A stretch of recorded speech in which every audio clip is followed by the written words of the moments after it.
What the hell do I know? I'm just JB, middle-aged dad with ADD. Candid combos, jokes so lame, jabronis pulling a poker face. Just a couple of dudes with ADD. What the hell do I know? With JB.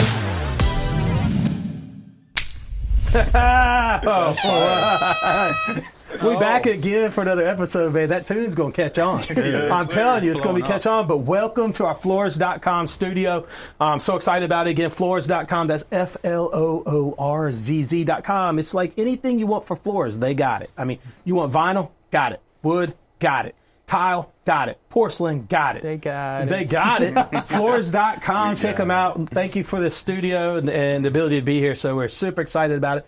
I've got my guests today are, kind of special. Special to your heart, dude. Especially your heart. Yeah, man. So, these are Juice's brothers. Juice's brothers. We've got to my right, Brock Ellis. Let's give an applause. Somewhere, Juice is behind. No applause for Brock. Let me see. We'll get an applause for Cade, though. Can we get an applause for Cade? All right, yeah. There we go. And then we've got Cade Ellis as well, all the way from L.A. Yes, sir. And we like to call L.A. here. We like to call here L.A. too. But it stands for lower out. There it is. There's Cade. We're going to get into it. Superstar rapper. I looked you up on the, I think it was like fame.com or something like this. There's a website. Oh. You're on it. And it's got like 25, 26. Is your age wrong? Is it 25? So I was right. It was right. Yeah. It was right. Had you up there on the website. I've gone deep on Cade Ellis today. Oh, yeah, I've gone deep. We're ready. Cade is active in the scene of music. Yeah. Brock, you were at one time active in the scene. We're going to talk about it because it's Brock Ellis, a.k.a. Young Brock. Oh, Young Brock Money Long. Yes, sir. And Cade Ellis with your newest single, Overthink. Yeah, that's my most recent. That's the most recent single, Overthink. It's out like everywhere, right? Everywhere you can get it. It's everywhere. Actually, fun fact, I recorded that in like 2019, and I was just sitting on it because I have a vault full of stuff that's just ready to go, and I just never know when the right time is to drop it. Okay. And then I was like, if I don't drop it now, I just never will. Yeah. And so it's something that I'm overthinking it, obviously, like the title. I didn't want to overthink the cover art. I literally just went on like some random photo app and put a text and just put it out there. I'm proud of it. I really like this song. No, it's good. It's got a great beat. Yeah. And we're gonna I think you've got a video, and we'll play maybe a video of everything. Pulled up. Hey, do you have my brother's phone number in your phone? I do not. You don't have Nate? We haven't had Nate on a group chat before? Not with maybe. Sorry about that. I had to grab my phone because I want to call my brother in. In fact, we're going to call him in right now since it's a brothers episode. So I want to call him in. Let me make sure I'm set for the Bluetooth. Let's see if it'll call him. Nope. I hear it. Here we go. Hello. What up, Nate? What's up? You are live. You are live on What the Hell Do I Know with JB. And I've got Juice in the studio, which Juice. But I've got his two younger brothers, Brock and Cade, and they're with me. And I thought since it's a brother show, I just bring you on just for a second. And what I thought was funny is this show's going to air in February, but I talked to him over Christmas, which was only now. We're recording this early, so it's only this week or last week, I guess, at this point. And Nate, you were telling me about the kind of the prank you had on your kids on Christmas Day. And you played the long game on this prank, by the way. And I don't know if it's a full-on prank, but you were playing this game for years and finally got him. Yeah, it was a slow burn on this one. So tell us all about this slow burn, baby. So a couple Christmases ago, we decided to get them a together gift, what we call a gift to bring them together, that they can do together, that they can enjoy. You are selling this so good. Some sort of family tour. The first one was a pooper scooper. Yeah, there you go. Yes. So what makes it great is that would be the first gift. So right after Thanksgiving, we'd put the tree up, and that'd be the first gift that would go out. And it would be wrapped, and they'd be like, what is it? What is it? And just consistently asking, what is it? What is it? And they'd open it up together, and it's a pooper scooper. And so they were super excited when they found that they had this chore that you saved them. The last gift was the pooper scooper, correct? Mm-hmm. That's right. Yeah. That's right. And they're like, man, this is awful. Yeah. So the next year we kind of doubled down, and another great gift, a vacuum cleaner, and but once again they just didn't like it. And this is the last gift, right? So it's first gift under the tree, but last gift they open up togetger. The first Christmas pooper scooper. First one pooper scooper. Second one vacuum cleaner. I mean, this blows. So it's awful. So this year we decided. I think Amanda came up with it. She's like, let's change it up. Let's give them something nice. And so this year we did the same thing. We put the gift out there, and Anderson, the oldest, was like, I don't want any part of it, Dad. Yeah, he's done. You're not getting him.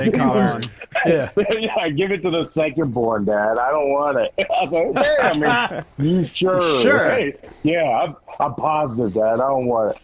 Come Christmas time, they get done opening gifts. The last gift, Justin, of course, opens it and pulls out a PS5. Got him. Yeah, that was a slow burn right there for sure, bro. That is awesome. That is awesome. So, man, that is hilarious. What did they do when they got it? Now they're gonna open that gift every year. I hope you're gonna go back. Oh yeah, we're gonna revert back to the standard, household chore gift. And then, did you make it worse to get him the college football game? Oh yeah, I got the college football game. They got of course you can't get the game anymore. You got to download it. Yeah. Like I didn't know that. I was looking everywhere for this college game. Nobody sells it. Yeah. Got to download it. Honestly, isn't that so much better? I mean, now that you download it, you don't have to stand in line trying to get these games, and then they're like nobody. Scratched. You have to be a certain age now to realize the struggle was real. You got to remember the password now. You got to remember the password. That's true. I got 8 million passwords to my PS account, and I don't know which one I use. Pro tip: get you a password app. And put all your passwords in the password app. Well, that's what you hack, dude. You hack that. You hack that, and you're in. You're golden. In fact, I'm probably telling it right now. That people all over the world are going like, "Oh, we're gonna know exactly what to do for JB." You ain't getting my phone, jabronis. But Nate, man, it's so awesome to have you on the phone. Man, this is my to the audience. We've had him on once before. I'm gonna have to do a show. I'm gonna get you down this year. We're going to get you on the show just one-on-one, man, and do one with you because I love to explore the content you have available to my audience. But we won't share our text message thread. That is the one thing where the good stuff we will not share is our text. That is not safe for anyone. So you got to have the password too. And if anybody's out there in the internet's world and interwebs, you all know that if you have a brother, your text message thread is not for everybody too. Canceled. You'd be canceled if you got our thread. Especially for college game day. Yes. It gets worse on Saturdays, that's for sure. Absolutely. Hey, bro, I will holler at you later. Again, thanks so much for being available to come on the show. I wanted to share that story since it was Brothers Day here on What the Hell Do I Know with JB. So you don't need to pick a different holiday. Yeah, that's right. Holler at you, man. Nah, man, he's great. Yeah, we got to get him down here, man. We will. We'll get him down. It'll be great. It'll be awesome. He missed him at Christmas. He didn't. Didn't come down. He's got the kid. It's so tough when even my brother-in-law came down, but he came down pre-Christmas because he's got all the baby. He's got 2 young kids, babies, and they want to wake up and have their gifts there. And when they're that age, he was putting together like all kinds of Richter set, whatever I remember I used to be up till 1 o'clock in the morning putting together Christmas stuff. You're about to hit it. You probably started to touch on. That's what I'm saying. It gets worse and then it gets better. So there's like this climb, And then then all of a sudden they want like a cell phone, you know, or they want like the gifts get bigger and already put together. Yeah. And well, actually they get bigger in price, smaller and smaller in size. I mean, but there for a while, I mean, I had work benches that you put together and cars, you know, like the motorized car stuff. And I mean, honestly, I can't even remember all the gifts. And what's crazy about them is they're done with them within 4 months. Oh, yeah. I mean, yeah, they're just absolutely. I think every gift until my son turned like 20, you know, he's been done with within 4 or 5 months. Well, Maybe my girl his too. son's got the biggest selection ever. It's like a toy store in his room, and That's he awesome. plays with something for like 30 seconds. And he's I know we on to the overdid next it one. this year for sure. That's And awesome. I didn't realize, like you said, you got to stay up, put everything together, and make sure you have I mean, when are you going to batteries. do it, right? And at that age, they want it then. So if you give it to them wrapped, what we found wrapped and in a box, and now the boxes have seemed to got better. I pulled some gifts out from my nephew who came in, and we got him a few things, and they pulled out right away and kind of were ready to go. So it worked out good. Oh, gotcha. But when my kids were coming up, they had all these little twisty ties. I mean, some of the ones open still. Okay, so they're still doing that. I mean, yeah. it's like 50 twisty ties, and they're not like the ones from the grocery store. These are like industrial. Chinese, like, well, you got to cut them with like one of those. Like I actually brought out like the metal cutters, the metal, you know, the clips. Yeah. And I was clipping them because it was like I had a whole tool thing that I just go down with the bag, and this is like my toy store toolkit, you know, gotcha. and I would just clip. And, you know, little Phillips head screwdriver, batteries. That's all you needed. You needed like a 2032 flat ones, and you need double A's and triple A's, and that's it. Yep. And you can, I mean, I'm convinced the toy companies are in with the battery companies. We know you are. Yeah. We know you are. Yep. But, man, back from little kids, though, I've been waiting to hear a snippet of Overthink by Cade Ellis. Can we play Okay. it? Yeah, YouTube, we have all rights available to us, right, Cade? Yes. Yeah. We can play this. You sure? We can play Well, this. JB could Venmo you after this. I'm giving him a nickel right here for playing it. Yo. TruNorth Pest Control. They are all over Central Florida, Georgia, and they just moved here to the Emerald Coast. I just switched my service over to them. You got to check them out. Tell them JB sent you. They'll take care of you. We are a bug-free podcast because of them. TruNorth Pest Control. Now back to the show. Late night, sometimes I get I like this lonely. beat. Me in the game in matrimony. I told y'all my testimony. I rebuked what Satan told me. I laughed in his face, hard cold as a case. I got a bag to go get, ayy, and it's all a big race. Numb to the pain, you can see in my face. If you're not family, well then I cannot relate to you. All of your girls are a two, all of my girls coming through. They give me the loot, cause I got the juice for heat like a summer day in Malibu. You don't have a clue what I can do. Few times younger it better than you. It is no tie, I'm not wearing a suit. Heaven sent the way I bless the booth.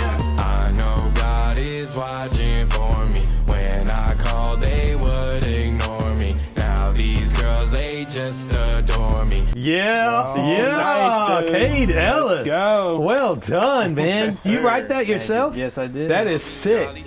I mean, there it is. There it is. Boy, he's Who's always from that winning, one? dude. He's always winning. Is that Cade? That's a All right, throwback. that's a throwback, Cade. All right. Call me Charlie Sheen, cause I stay winning. Was that Tiger blood. 2015? That's tiger blood right there, buddy. Tiger blood. That's right Tiger there. blood. That was a long time ago. Do you remember? Were you old enough to have seen that video of him saying he had tiger blood running through him? And Yeah, I mean, that AIDS was, would never Wait, kill who him. exactly? Charlie Oh, Sheen. Charlie Sheen? Yes. I was like, wait, Tiger. He was on a interview when he came out Yeah. and said he had AIDS. I was probably in. I had to be elementary school, but I remember seeing it on the news like before I went to school. Like it was No. we watched. Was it that long ago? It was a long time ago. That guy went off the cliff. I feel like he's come back a little Yeah. bit. I don't know. Honestly, I haven't heard from him in a while. Yeah. I don't know where he is. I don't know what he's doing. Who knows? Man, he cleaned ran up. through it. Like he Yeah. lived Oh, a yeah. life that was like completely. That was Unhinged. 2.5 Men was one of my favorite sitcoms. And he was of all crushing. time, And what was he dude. getting paid? Like $1 million an episode or something? Like last 100,000? season, Like, yeah. He was like on the level of the Friends payment on Like episode. 10 million something an that- episode, it maybe was- something. I don't know. Seinfeld, you know, I don't know. Seinfeld turned down like 20 million an episode. I think. Well, he got done. Have you This was seen last his? year. He ain't. Hey, don't cry for Jerry Seinfeld. I've No, seen no, his not yacht at all. out in the Mediterranean. No, he's and doing all got a right. yacht behind his yacht. I ain't crying for Jerry Seinfeld. Yeah, 2.5 Men though. was a Syndication jam. worked out well for him. Yeah. let's get this thing syndicated, huh? So, no, man, it's great to have you guys on. I'm really excited about it. I do want to say our drink of the day by request. Oh, yeah, by request. Margaritas. Super excited about it. This is Danielle's famous margarita recipe. Cheers, everybody. Cheers. So young Brock's wife is really good at making margaritas. Yeah, absolutely. Drink only if you Jose are 21 and older, and drink responsibly. Yeah, Brock's wife's dad has a couple Mexican restaurants in Atlanta. Oh, really? LaGrange. LaGrange. Oh, yeah, man. Do you what's it called? I've probably eaten there before. Yeah, he sold them actually. He just sold both of them. Okay. But, Well. yeah, he retired, so Did it's he? been nice. Yeah. What was the name of it? Los Rancheros and I mean, that's Cisco. like. I mean, I feel like that's like. yeah. I know. I feel like Common Los Trivios, Los Rancheros, Los. So it's always Los. I'm going to ask a Amigos. dumb question. What does Los Rancheros mean in English? The ranch, right? The ranch. It's like the ranch. Like you come in to hang out. I think it's like everything has that vibe of kind of a family atmosphere. Is the idea behind I think all these names. Mm-hmm. It's like you're coming to hang out at our place, our hangout zone. That's awesome. Mm-hmm. Yeah, that's very cool. So by the way, this margarita is super simple margarita. Most people call it a skinny margarita. The thing I love about it is a 2, 1, and then a half. 2 ounces tequila, 1 ounce of lime juice, and a half ounce agave. Which tequila did you go with? So I'm not very particular in tequila. Yeah. I honestly don't know. Good. Danielle grabbed it. When I go to margaritas and you start blending in lime juice and agave, You don't want to use a I'm 70-year-old. not using the 65-year-old exclusive tequila. I'm going to use a nice tequila. This is probably a nicer tequila than what most might use, but really any tequila works. I mean, don't get the ones. Don't get a plastic bottled tequila if they even make those. Yeah. Stay away from the plastic bottles. Well, I heard we were going to have malt liquor today, but that didn't work out. I did. I searched 3 different gas stations. I was trying to get some OE or Colt 45, and I was totally going to put it in paper bags for these guys. Kay said we it's were something going to to drink go in old Hollywood, school. I should have done gin and juice. Gin and By the way, juice. did you see they had the gin and juice bowl? Snoop bowl and Dr. Dre's gin and juice bowl was Who like was last playing? night. Oh, it was a football game? Football, so he has his own bowl game now. I did not know this. I can't remember who won. Oh, Miami of Ohio was playing, and then I don't know who the other team was. I think Miami of Ohio won. He came out in a low rider. Oh my god! Oh my gosh. So good. He is on top of his game still. What is he? He's got to be. Snoop's in his mid to late 50s. Got to be. Can you look him somewhere near up, Juice? 60. Yeah, Snoop Dogg has got to be. He might be in his killing 60s. Yeah. He's crushing He the does reinvention everything, of though. Snoop Dogg. I think doesn't he game too? He Insane. does like live gaming. I mean, he does like Madden stuff. Yeah. Ohio State. Hey, I'm does. 48. I'm 47, almost 48. I'm He was born in reinventing 71, myself so into podcaster He extraordinaire, right? I think in Madden, mid-50s? like the video 54, game, he is that was right? in the video game. Was last he? Year. I'm pretty sure. It's crazy. I thought he was older than that, to be honest. He makes sure he gets paid too. Yeah, he's like 53. 53. He was born in 71, so Yeah, so it doesn't say his age. He's holding it well, down. 71 is 2024, so You're good at math. Or he's Come on, man. 54, yeah. 54. I think he's 53. I mean, I grew up with Snoop 71. Dogg. He was in the Olympics and everything. Mm-hmm. Snoop Dogg was the jam back in the Sipping on day, gin man. and Heck juice. yeah, he influenced so much of the rap game. But now, moving on Well, from his name's Snoop- Calvin, so let's calm down. Brodus. Calvin. Brodus, but don't you worry about it. You call him Mr. Snoop to you. Let us put on a clock, Juice. It is now time to play What the Hell Do I Know with Brock and Cade Ellis. Now, Heck we're going to put a yeah. clock on. You can pass any questions, 7 questions, rapid succession. I'm going to do 1 through 4 to you. Okay. Then I'm going to do 4 again to you and 4 through 7. So you're both going to get 4 questions. You're going to get the same one. So you're going to get to think a little bit longer. So we're going to start with Brock, go to Cade, hit the clock. Here we go. All right. Number 1, hardest challenge so far in being a dad. Those first 3 months. Those are sick, aren't they? Balancing work and a Yeah. kid has been rough. Yeah. Especially with what I do on the beach. working Yeah. So many hours. So For that's probably the sure. hardest. For sure. That is good. Good answer. Number 2, first vehicle you ever had.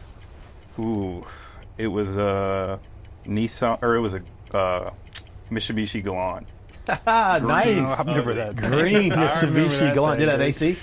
It did, but it wasn't good. Was it great? Did you have subwoofers in that too? Yeah. You had one for Two CD 12-inch CD player, or was it like Bluetooth? I had a CD player. Okay, Yeah. all right. Did you? Yeah, okay. So you had a CD player. Yeah. Back in the day, I had the cassette tape that you plugged in, that then went The something? Wire. The yeah, Wire. I And you had put a that, CD on, like, Yeah. Heck yeah. All right, number 3. Favorite song you ever performed on stage? I can think of the concert. Yeah. Probably I'm That Guy. Yeah, I'm that guy. be All I'm right. That Guy. How long? When was the last time you were performed? This is an extra follow up. 2009, maybe? So 2009. So, all right. That. Well, I mean, yeah, you're over somewhere 15 in there. years. You're over a decade. You're over a decade. Young Brock's 2009, been buried for a minute. Old Brock now. Number 4. Rate your big brother Juice from 1 to 10. Oh yeah. I'd say 12 for Yeah, sure. nice. Holy cow! He went What are we over rating the top. though? Just The totality of Juice. I'd say a solid 12. Yeah. Solid Hell 12. yeah, All thanks, right. dog. All right, Cade, we're starting with you. Venmo. Number 4. Venmo's Rate coming. your big brother Juice 1 to 10.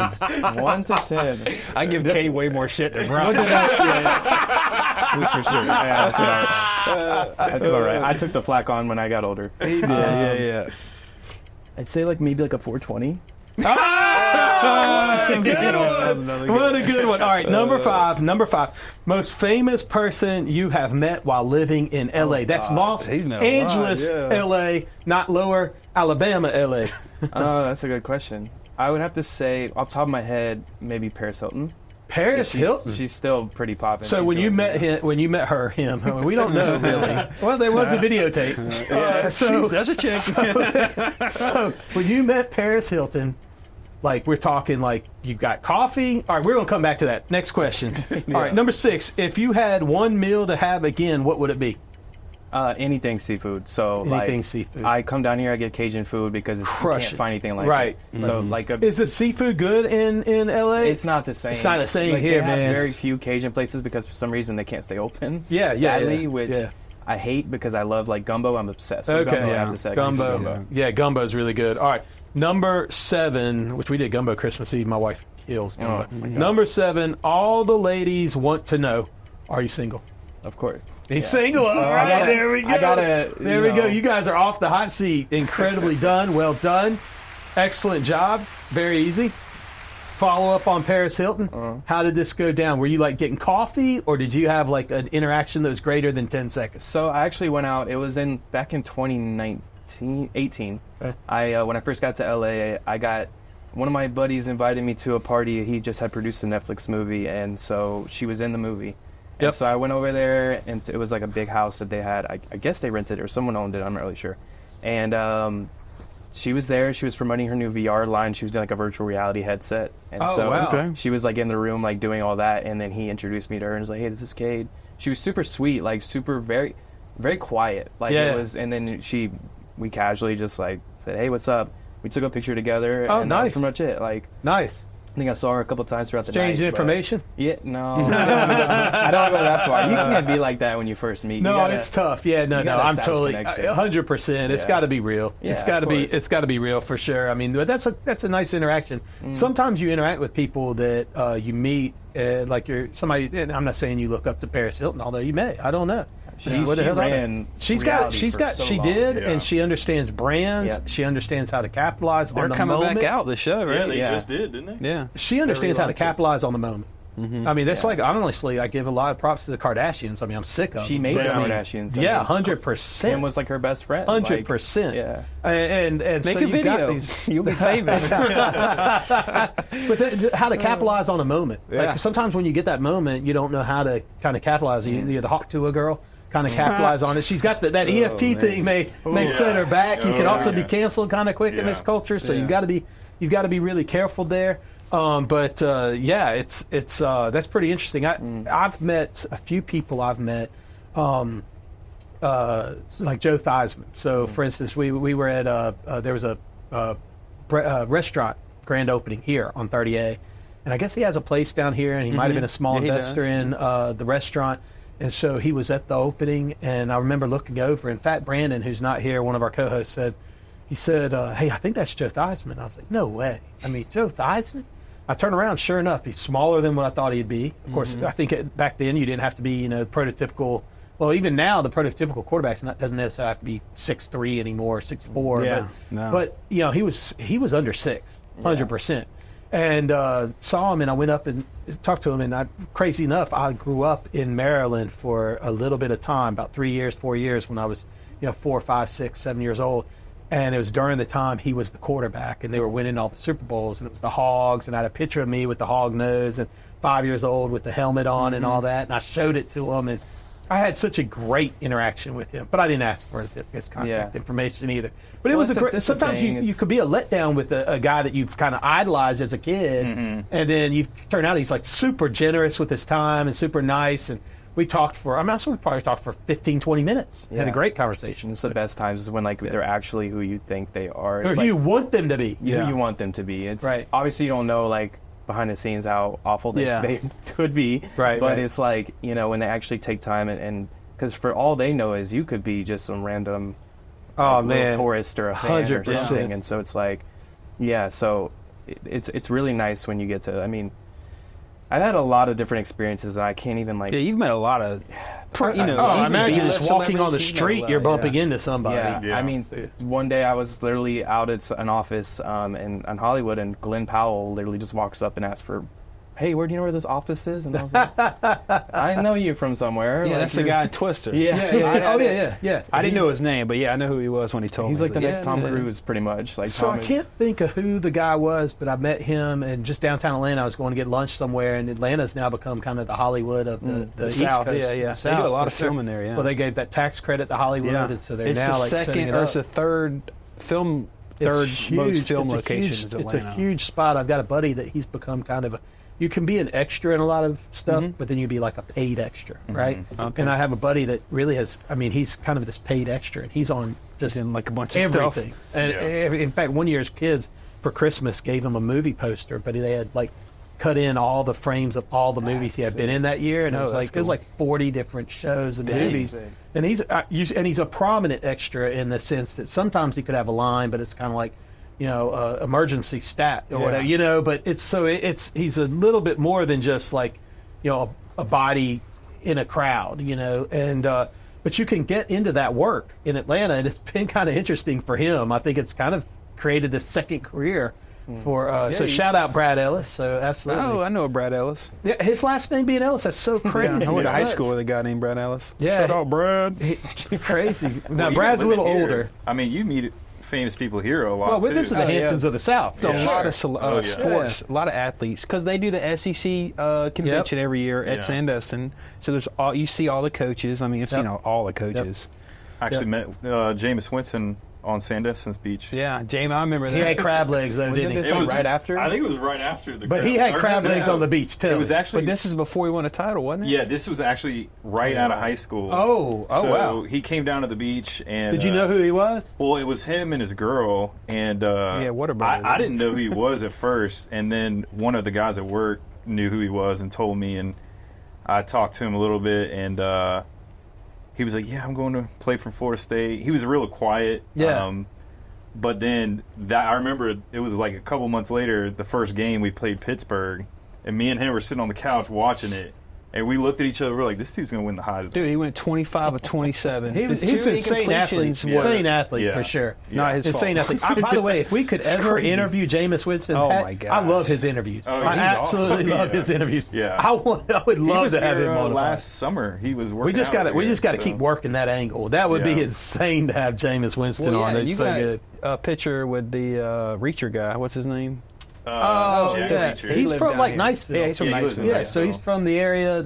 He seems to be an interesting guy. My wife, I can't think of his Thad from Blue Mountain State. Yeah, what's his actual name? Like, why am I blanking right now? Because I know it. I know I do. But yeah, no, he literally like doesn't he? He's from around here. He used to live on 38, but he has recently moved away. Okay. Well, he's he's Fast and the Furious and stuff now. I mean, he's in the big movie. I mean, we got Kane Brown, we've got Ninja, we got to get those guys on for sure. Tony Dorsett on the beach. Oh right. Who else? Oh, that's right, because you worked. Shaq was down there. You're in charge of all the beach services, like for like a mile-long stretch or something. Yeah, like that. and they usually come down to the main area, which is weird. There's so many people there, you wouldn't expect that. Yep. Actually, Lil Wayne was at Lil Wayne before. That's awesome. I didn't see him, but he performed at Nighttown back when Nighttown was here, and I guess he was staying at Sandestin, and he was at one of the bars. Well, now you get into awesome. the story of when Now I you went and hung out with DJ Paul and 3-6 Mafia when they were at the beach. Really? Oh, I went to the club with them. Come on. Huge mistake. Backstage? Yeah, that's. We went to sounds night. bad. We got kicked out of Nighttown. Went to the That swamp. sounds really bad. Stayed up to 4 a.m. Had to work the next day. Huge mistake. It was Huge. worth it, though, Chris right? Lawson. Great story, Chris Lawson. There you go. Me, Chris Lawson. By the way, now that I said beat services, and we're gonna have your Instagram up here, you're gonna be DM'd a lot for beat services. Can we get some chairs? Talk to you out there though. But hey, Yep. so back to the show. Brothers have a unique relationship, and I know that. I mean, Juice at one point, Juice ruled Crab Island. In fact, rumor has it that's how he got his name. That's how Crab Island got his name. We got Young Brock. If I'm correct, you had an FSU rap song back in the day. Yeah. That was picked up and played before games at many tailgate party. Yeah, it actually not went viral, but it got a lot of views on YouTube. So. Yeah. That's more viral at the games than Yeah. it was on social media. Sure, so no, would download it. If you were into FSU we'd football walk around the games and around hear it 2000, I mean, when Jameis Winston's playing and Yeah. all these guys are going on, that that would have been It was a little bit earlier. A little bit earlier, okay. But basically, it was the song "WAP," and I remixed it to "Chop." Chop. So it would, but I had my producer at the time. He kind of created, or it's the same beat, but he kind of twisted it a little bit. Okay. So it had a little dubstep type feel, and it was. I mean, it took off. It was but- pretty good. Yeah, I mean, it was crazy. Just. I mean, would walk you, around if and that hear were it. to gain real traction, you were to, make some real quan on, I guess you'd have to figure out how to cut them in. Yeah. I mean, you would have to, Yeah. you would Which is have a to good figure it out. problem, and, It is I a great deal with problem that to too. have. I mean, Yeah. if a song goes, they're happy for you. Yeah. And you just got to figure Yeah. out the deal, right? But even with that, I mean, it's just cool. I just did it for fun. It was 100%. cool to see. And support your team and have something fun to throw out there. 100%. 100%. So- No, that's awesome. So you had that in Cade.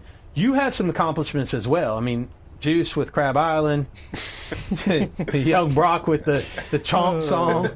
You had accomplishment. It was the movie 57 seconds with Josh. That's where I got stumped in my head. It's on my notes. Josh Hutcherson and Morgan Freeman. Yeah. You had a song on that. How did you land that song, man? What was the song? What was the song? How did you land it? How did that come about? Yeah, the song is called Creepin', and it's been out since like 2022. And, I've always liked it. A lot of my friends and people that listen to my stuff, they're like, that's the best one you've done. Which is funny because when I went to write it and sit down, I was like, it took me probably an hour, an hour and a half. And some of the songs are like that, where I was like, all right, let's make a fun song. And it's more of a club song, so I did it that way. And I was like, oh, it's fun, but I don't know how to think about it. And then I recorded it, sent it off, did all that stuff, and came back. And then I was like, this is actually really hard. And so that's how that really got made. And then I had it sitting there for a little bit, and one of my buddies was doing the, I guess you'd say soundtrack, more like the sound mixing for the movie. And he had, it was actually New Year's Day, he called me of was it last year? 2 years ago? I don't remember. Probably, yeah. But he called me on New Year's Day. I remember the call. I was here at Sandestin. And he said, like, yo, I'm doing this thing. Or actually, I sent in the songs before then, but then he called me and said they accepted Creepin'. They liked it a lot. The director heard it and said he wants it in there no matter what. Like, he's going to do whatever. And so it took a little bit because of strike. We had to wait because, the writer's strike. The writer's strike, so everything was halted. Okay. I really didn't know if it was even going to happen after a minute. Yeah. And we finally got the release date, and it came out, and it's everywhere now. I mean, I'm just waiting for big streamers to really pick it up and start going. But yeah, it's all over. Going Amazon. It's on Amazon, and so it's a good movie, and I'm proud to be a part of it. Yeah. I mean, Josh Hutcherson and Morgan Freeman. I mean, it's pretty sick. It's actually really. It was way better than I thought it'd be. Honestly, I'm going to watch the movie. Yeah, it's good. don't worry about it. I'm watching the movie. I got the premise. It's kind of like he gets to go back 50 seconds in time and change some things, and so I'm kind of interested in seeing AI. It brings in AI a little bit into this. It has it's like a little device, like a little ring or something, and then he is able to use that in order to go back in time. But just like a minute at a time, right? Yeah, just a 57. So it's like if you screw up, you do something, you can kind of fix that mistake real quick. Oh my gosh, we would literally be going back 57 seconds every minute. Yeah. We would never get done. I'd be here for days doing a podcast if I were doing that. Yeah, I want some take backs, please. Yeah. So yeah, for sure. I mean, do you ever feel like with such accomplished bigger brothers, Do you ever feel pressure? I definitely do. I mean, even coming into the game, and like, I was awful when I started making music, and then trying to live up to Brock. Young Brock having dropped so much. Last night I found Panhandle's outro and played it. Dude. And that's one of my favorite, because it's like the ending to one of his mixtapes that he dropped, Panhandle's Finest. And then he literally was just like spitting for like 5 minutes straight. And I was like, I even last night I was like, I need to step up a little bit, because it's like, you know, it's competition. Brock for sure. gave up, man. He was talented. I think he could have did something. He's told me he's changed the rap. He's lost his mojo. He's like, I don't know that I could even rap. There's 3 months of having a baby here recently. Erase that away. Yeah, there's nothing wrong with that. There's some money in that. Yeah, 100%. Yeah, 100%. Yeah. I mean, it's funny because, you know, Juice got me into music growing up, and then, you know, he would write raps and stuff back in the day. He never really, I don't think he recorded it or anything. But he did it for fun, and then I got into music. I kind of built a little studio in my room. I put it in my closet, and I just started doing it for fun, and then it just kind of You taking like the egg crates and like nailing it out? Yeah, you were doing the whole but thing. That's when MySpace was popping, and you know, you had the players on your page and all that. Yeah. So I like to make stuff to try to get it on people's pages and all that. Yeah. So, and it kind of just blew up, and then we started doing shows. Yeah, I was doing getting shirts. shows down here. Fuddpucker's Teen Night. That's awesome. Aqua. So, you selling just tapes and CDs like out of the trunk? Honestly, I wouldn't even sell them. I was just passing them out. Just trying to get my name out. Yeah. But one crazy story is I almost opened up for Wiz Khalifa. Nice. In Tallahassee. He almost. Yeah, I was going to, but basically what happened is it was a club called Big Daddy's, and they had him coming up, and they already had someone opening up for him. And I knew the owner of the place pretty good because I performed there. And he already had someone lined up to open, and it was like around Thanksgiving, so I couldn't make it. I was like, I might have been 16, 17. This is like right when Wiz Khalifa, like, basically his song "Say Yeah," that was his first single, so he was still kind of underground. But I went to Alabama for Thanksgiving with my family, and the guy calls me the night before, and he's like, or no, actually that day, like that morning, he's like, you couldn't make it happen? Yeah, he was like, hey, the people backed out. Do you want to do it? And I was like, oh my gosh. And I was like all the way in Alabama. I couldn't drive back, so I was pissed. But warrants? Do what? Was it warrants? I got warrants. Yeah. Well, I don't even know. It might have been 50. Once you tell them where you are, you have to stay there. T-Pain's group. Yeah, that was a good one. T-Pain's group. I opened up for them. Yeah, come on, man. Who'd you open up for at Nighttown? That one. It had to be somebody decent. It was, I forgot the name of them. They were kind of underground too. Their song was Woody, or she's a Woody, white girl. But also Lil White with 3 6 Mafia. Okay. Who I hung out with also. DJ Paul. Hello. Yeah. So Juice kind of got you. Yeah. Did he go? Little White, that was Juice? random, man. Yeah, that was two random. separate incidences. Yeah. It was crazy. That is nuts. The game down here, I mean, Jelly Rolls come down here. Well, it's spring break, right? It's like a destination. It's a so it was destination like, and spot. Tallahassee's a college town. For So sure. it was like they would For kind sure. of double dip. For sure. Impossible. There it is.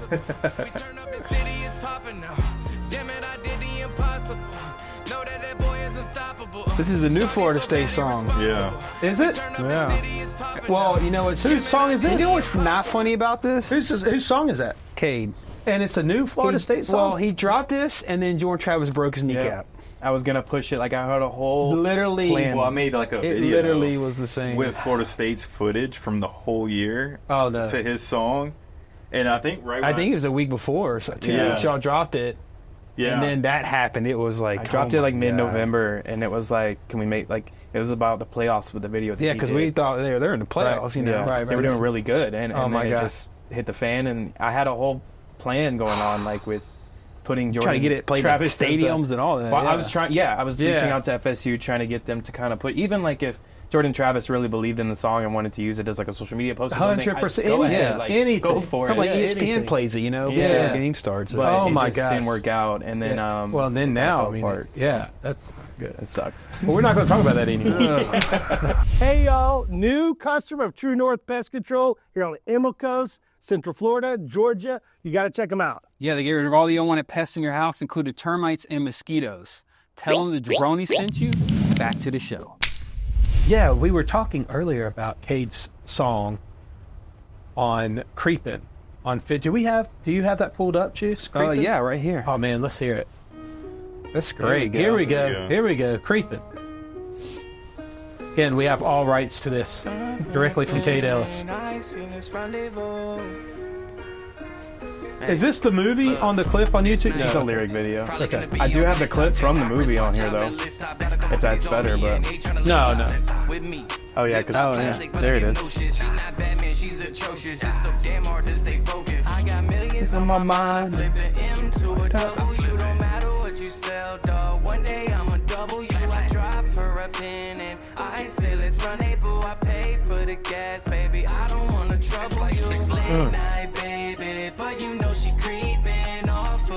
Yeah, a couple kids. Yeah, in the back of a green. What was it?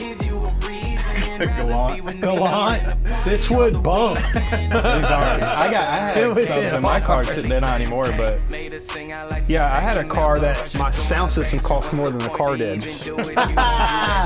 I'm hoping our audience right now, you ought to roll your windows down, drive a little slower, and just creep. Just creep. only Creep. late night. Get a little lean. Get a little lean. Right arm, one hand, little lean. Yeah, I'm in. I'm You can in. get this on iTunes. Yeah, you can get this iTunes. There's another nickel for you there, Kate. the .001 cent. That's there. exactly right. It all adds up. They got to change that. It all somehow. adds up. I've had some songs that I was wrote on before, and you get what they call mailbox money. What's funny is it's like every quarter now. I'm sure if you're Jelly Roll, you're getting them like every day. Yeah. Mm-hmm. But I get a check in the mail and it'd be like $5. Thanks. It's crazy. Yeah, or $30. Yeah, Like, crazy. all right. I mean, will because say- it's just all on the plays that you Yeah. get on the publishing. Yeah. So I mean, the more and more they get. I mean, some of them have been a little bit bigger, but it's funny because you get that first one, you're like, oh, this is from the publisher. You like rip it open, you're like, this check costs more. It costs more to print on it. Like, just Venmo me next time. Yeah, come on. They need to restructure that so badly. Well, he has it's tough. Half Baked 2. He's got a song on the Half Baked 2 soundtrack also that just Very came out, nice. right? Now, this particular movie, sticking with the 57 seconds, because my reference to it is, in break, you were sharing with me that you would like to have 57 seconds to go back. Yes. Because you had said that your father-in-law's restaurants, because he has 2 Mexican restaurants in LaGrange, just sold them. Yeah. But you got one of them confused. You said Los Rancheros, and I Which is thought, a local well, restaurant. everybody's named Los Rancheros. That's what we were We Well, just we went to have eat 2 there, Los so- Rancheros Yeah. here in our LA. Yeah. Yeah, it was Los Napoles. I messed up because we just went to Rancheros. so Gotcha. No, it It gets was that and Cisco's, but you want to get it right. yeah, I wanna because get it it right. matters to your Yeah, wife for and I'm sure. sure him, and you want to get it Yeah. right. That'd be great if you had 57 seconds back. You Yes. need to jump track Yes. it several Yes. 57 First seconds. podcast, guys. First I know, podcast. when I hear Cisco's, all I think of is thong, thong, thong. But it's also a Mexican restaurant, which I'm I not guess. sure what that Mexican means. thongs. You have to ask him what Cisco Yeah. means. Well, that one. So he sold it a long time ago. Okay. They actually shut it down. Like it's not. It's not even yeah, it's not- anymore. But yeah. his other one, which is what Lost was Napoles. Lost what? Napoles. Napoleons. What is that? What is that? You don't know? We don't. Okay, I we gotta can't ask him. spell that. I'll put you on the Even look and spot. see what it I is and know. I translate, couldn't I will even get it figure it wrong. out. I'll get it totally wrong. We talked about this yesterday. I spell so bad that the translator is like, "What are you saying?" Like You it won't did even that to me. correct. It won't autocorrect my You sure words. did. You said margaritas. Only if you I'm the spell it smart right. guy. I spelled it Margarita. We knew it was margaritas. I just spelled it completely wrong. Yeah. Well, we rely on that translate I know. a lot for sure. Yeah. In text messages, I don't mind. In emails, I'm probably okay with. But if you're writing me a formal letter, Oh yeah. I mean, you need to be on point. There's a lot of spelling in there. I got issues with that. I can let a lot of the emails I let go, because a lot of the times I write emails on my phone. And I have a little tag message like excuse any grammar like spelling, because it's written on my phone, so I have like a tagline for that. But text messages is the same way. Like don't correct me for bad spelling and grammar on a text message. No, yeah. But I did call you out. So You did. I apologize. I mean, it makes sense. I apologize. And then you got really mad when I said I'm from Georgia. Yeah. Wait, I'm from Georgia. Yeah, it's like, no, we fixed that stuff. We started reading a long time ago at Georgia. It's all good. I started reading a long time ago at Georgia. You're younger than me, and I learned to read in Georgia, so you got it. So one of the things I was going to ask you is, when you're writing a song, where do you start? Great question, JB. This is a great question. I don't know if I have a great question button on here. It depends on the mood I'm in. Recently, I've been in more of like an R&B bag, to be honest with you, and I'm actually I haven't talked about it publicly, but I'm literally in the. Is this a what the hell do I know with JB exclusive? Or something. This is exclusive. All right, I'm working on a strictly R&B tape right now. Nice. And then I guess when this airs, I'm gonna have a new single out.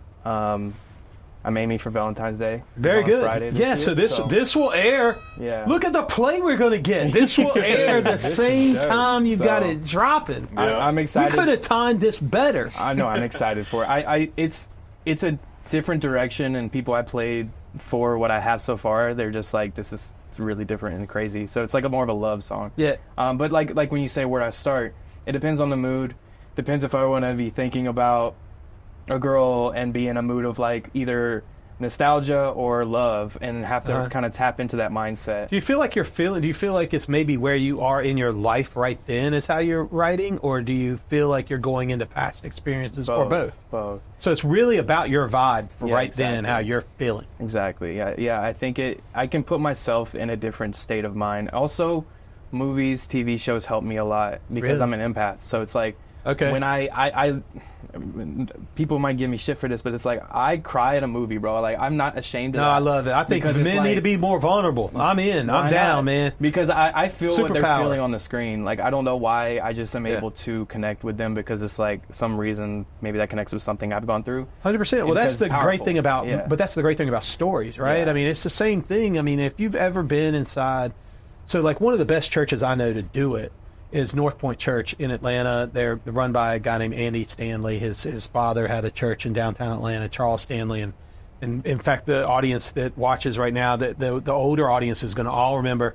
Charles Stanley, like First Baptist Atlanta, one of the largest churches in downtown Atlanta, and then Andy broke off and did his own. North Point has almost eclipsed, arguably eclipsed it. One of my top 5 public speakers of any genre is Andy. But the one thing he does is he tells, like when he does baptisms, he puts up a story, and he talks about this. Like he gets everybody that's going to be baptized, gets in front of a camera, and they help them with their script, and they tell their testimony. Oh, each person individually. Because stories connect. Yeah, that's what a movie is, right? It's stories connect. It's a testimony connects, fiction or nonfiction, right? And so the actor can bring it out based on how they're acting to get you to feel a certain way, for sure. Absolutely. But the stories are always what grabs us. They really are. I mean, it goes back to when they were cavemen were writing, chiseling stuff. It's like they saw a hot girl, and it's like, I'm chiseling that girl out, whatever. Or they're telling a story. It's a relationship, or it's a war, it's a battle. They're telling something to have a lesson or emote something out of you. So yeah, I mean, it totally makes sense that you would get that. I mean, forever, I think men, we watch this like, don't cry, don't show an emotion, don't hug. I mean, there's how many guys out there, and I'm sure our audience is that way, where their dad, they can count on their hand how many times their dad said, I love you, or I'm proud of you, or whatever it is, which I think that's changing, because I want to tell my kids today how I feel about my kids, right? I don't want any lingering doubt that I love them deeply and I'm super proud of them, right? Yeah. And so, but I think that's something that I just think people are becoming more secure with themselves, and that's really important. Sure. And so, I like going back to like when it comes to writing, I could be in like the happiest mood, but I know that I need to make something that's going to connect with someone because I feel like I need to. So maybe I need to tap into something like a story in my past I don't want to talk about, or maybe I need to tap in like a heartbreak that and it's like, I don't necessarily like mentally. I have to have the capacity, so it depends on the day. Right. Some days I really don't have the capacity. So if you're on a high, you're not quite ready to be there. Yeah. But it's like that's why a lot of people go crazy when they reach a fame, because it's like they can't control it, because when as an artist especially, it's like you have to learn how to manipulate your own emotions, and you can get really caught up on drugs, alcohol, everything. Oh, for sure. Because you have to find a way to escape. Right. Because you're constantly thinking about other things. You're wrapped into the emotional. Screw you up. Yeah. So, so it really just depends on my mood of the day. I mean, I'm not trying to be like a downer or anything. It's just I want to bring myself down some days, and then some days when I make a party song or something, like Creepin', I remember when I sat down that night, I was tired, and I was just like, I was kind of, let's play with it. And I made it, and I was like, I don't really feel like making a party song or something like that, but I know it would be what I want to do right now, and I want to have something for the summer and all that stuff. So. Do you keep a notebook? Do you keep a notebook and you're writing notes from, and so do you start a song and then you might pick it up next day, week later, I have songs month later? I was playing Brock one on the way here. I have ones from like 2017, 2016. You're still working on it. Yeah, I just never, I guess the vault is insane. Right. And I just haven't had the right time to drop it. I overthink all of it. Sure. I'm want to get the hook right. Want to get the lines right. You got to get the beat first, or what you kind of do both. My process usually is I get the beat and then I will write. But there are some times where it always happens when I'm going to sleep, when I'm in bed and I'm just like tossing and turning. And it wakes me. I literally am like about to pass out. I feel the same way. I do my best thinking when I'm in that. I have my phone right here because I grab it and I go to notes, and I have like a thing called late night notes, and that's like all like it just is a continuation of whatever it is in podcasting, questions I want to ask, things I want to bring on, reels I want to shoot, whatever it is. Yeah. I'm constantly like writing stuff down the same way, and late night hits me. I mean, I find myself, especially, I don't necessarily consider myself an artist, not to the level that, young Brock and Cade Ellis are, but I do like to be creative, and this is for me a little bit of a creative outlet, but I enjoyed being in Nashville and doing some recording there and writing, and I always found, though, late at night hits it. And every artist I've ever worked with, I wouldn't even go in a studio till it was 3 o'clock in the afternoon. I mean, that was kind of early, to be quite frank.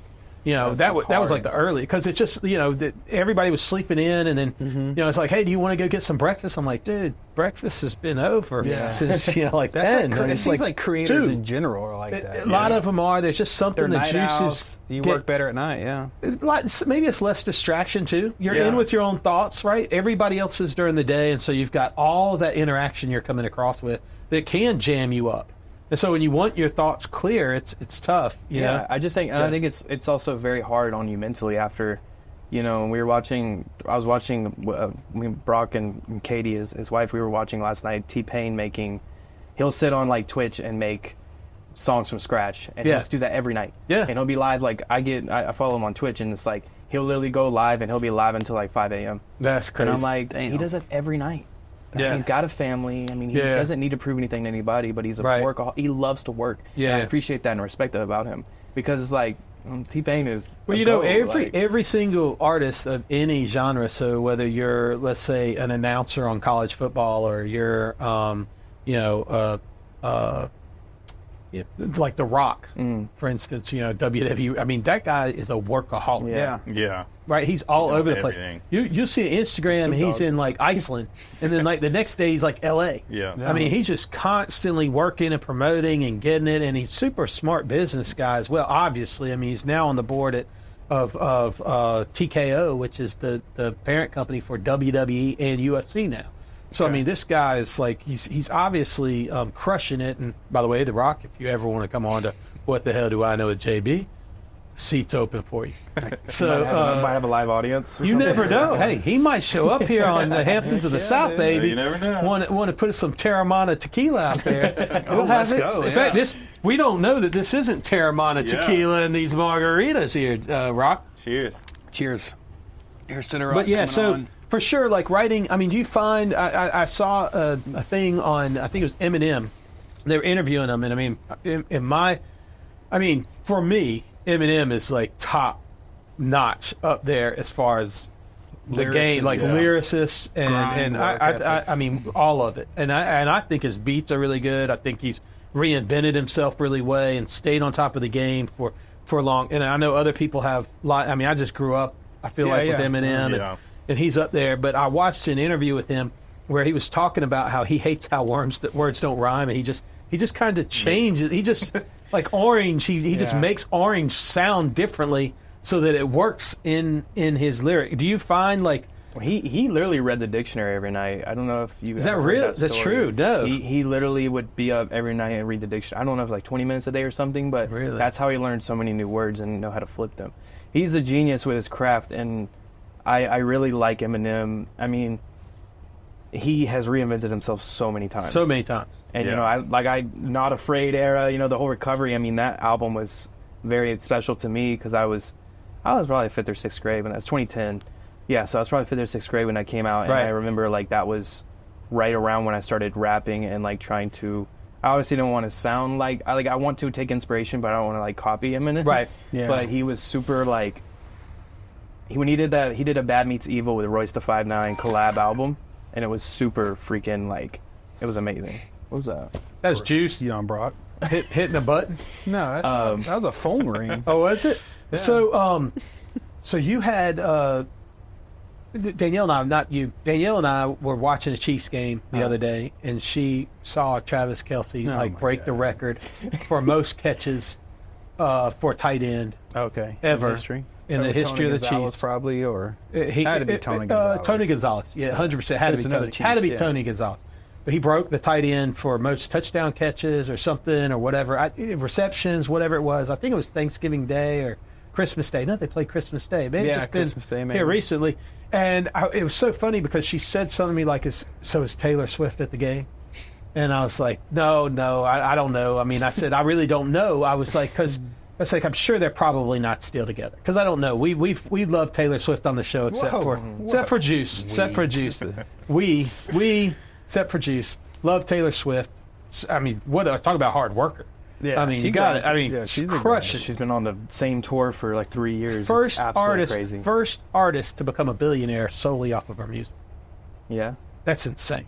That's true. And as a female, I think that's amazing. And as a dad of girls, I'm super excited about that. Yeah. But at any rate, I was like, I don't know if they're still together. I mean, imagine. I mean, her longevity in relationships. Cade, I don't. He'd be the one. I'm surprised that they've been this. So I said, I can't believe. I don't know her track record's that long. She'll probably write a song about it pretty soon, right? Mm-hmm. And to which my youngest walks in and she's like, "Oh no, she's had longer relationships." I was like, "No, name one." And she named the guy Joe somebody, and she knew it was from whatever time. It was like 7 years. It was like 7 years. She broke up with him right before getting. Yeah, I mean, there's some time between her and Travis Kelce, but it was Joe somebody or other was his name. I don't want to say the wrong thing. But I don't. The 1975 guy. I think that's what. Maybe. I don't know. It's like 6 or 7 year relationship. I wasn't well versed. So I didn't realize she had that long of a relationship. And he had co-wrote some songs with her. They had such a long. And my daughter knew all this stuff. She's like totally down into this. So. I mean, do you write about, like, do you say the girls' names in there? Do the girls, have there ever been a relationship? Yeah, how many times have you been that's come back to bite you, be like, I know you wrote this song about me. I'll be honest, I fall in love. I see a girl in the street, I fall in love with her. I mean, I'm a lover boy. You hearing that, ladies? He's single. I'm a lover boy. I they have another name for that, but yeah. But no, I mean, when it comes down to that, to be honest, I don't know if I've said a name. I definitely said a name. No, you ain't said a name. I know there's one track where, like, we know you're talking about. But is there a girl that ever comes back, like, I know that song's about me? I've said a name when I was in, like, middle school or something, like this little remix. I remember that, and I'm just singing to that girl. I've done a couple songs where one of them I had a voice memo from an actual girl I was seeing, and the other day, she has a boyfriend now, and she played it. She likes the song, so she played it, and her boyfriend was like, "Why is your voice on that guy's song?" No way. And like they started fighting about it, or so. I don't really know, to be honest. I don't know much information, but I was like, it's okay. Like, it's a good song. You want to keep playing it. Don't worry me. But I'm gonna look at the middle school girl. What was her name?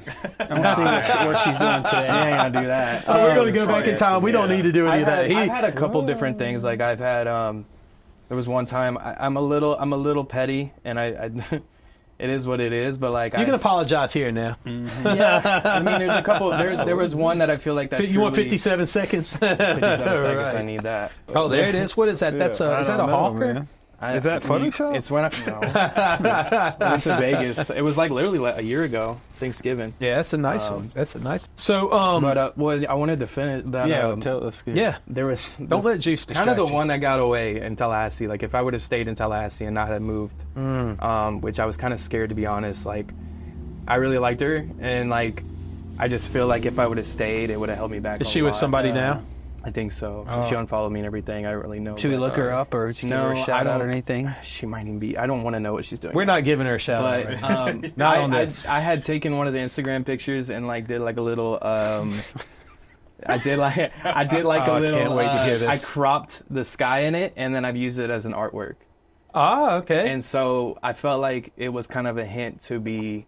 I don't know. I just wanted to play a little bit of a fun game. I feel like only she would know. Now people know, but I feel now like people know. I feel like maybe it would be like a little shout to her and just be like, "This was made for you," and she Very only cool. she would know that. But I think she knows that. I don't. Well, here she is. Come on out now. Well, it's she's not going to watch this. I just Nobody think watches it's this like- show. We're just a $10 podcast. What the hell do we Nobody. know, man? What the hell do we know? Nobody watches this I show. just think it's like if I have a lot of like some of the songs are really heartfelt and stuff I'd never really had a chance to say. Yeah.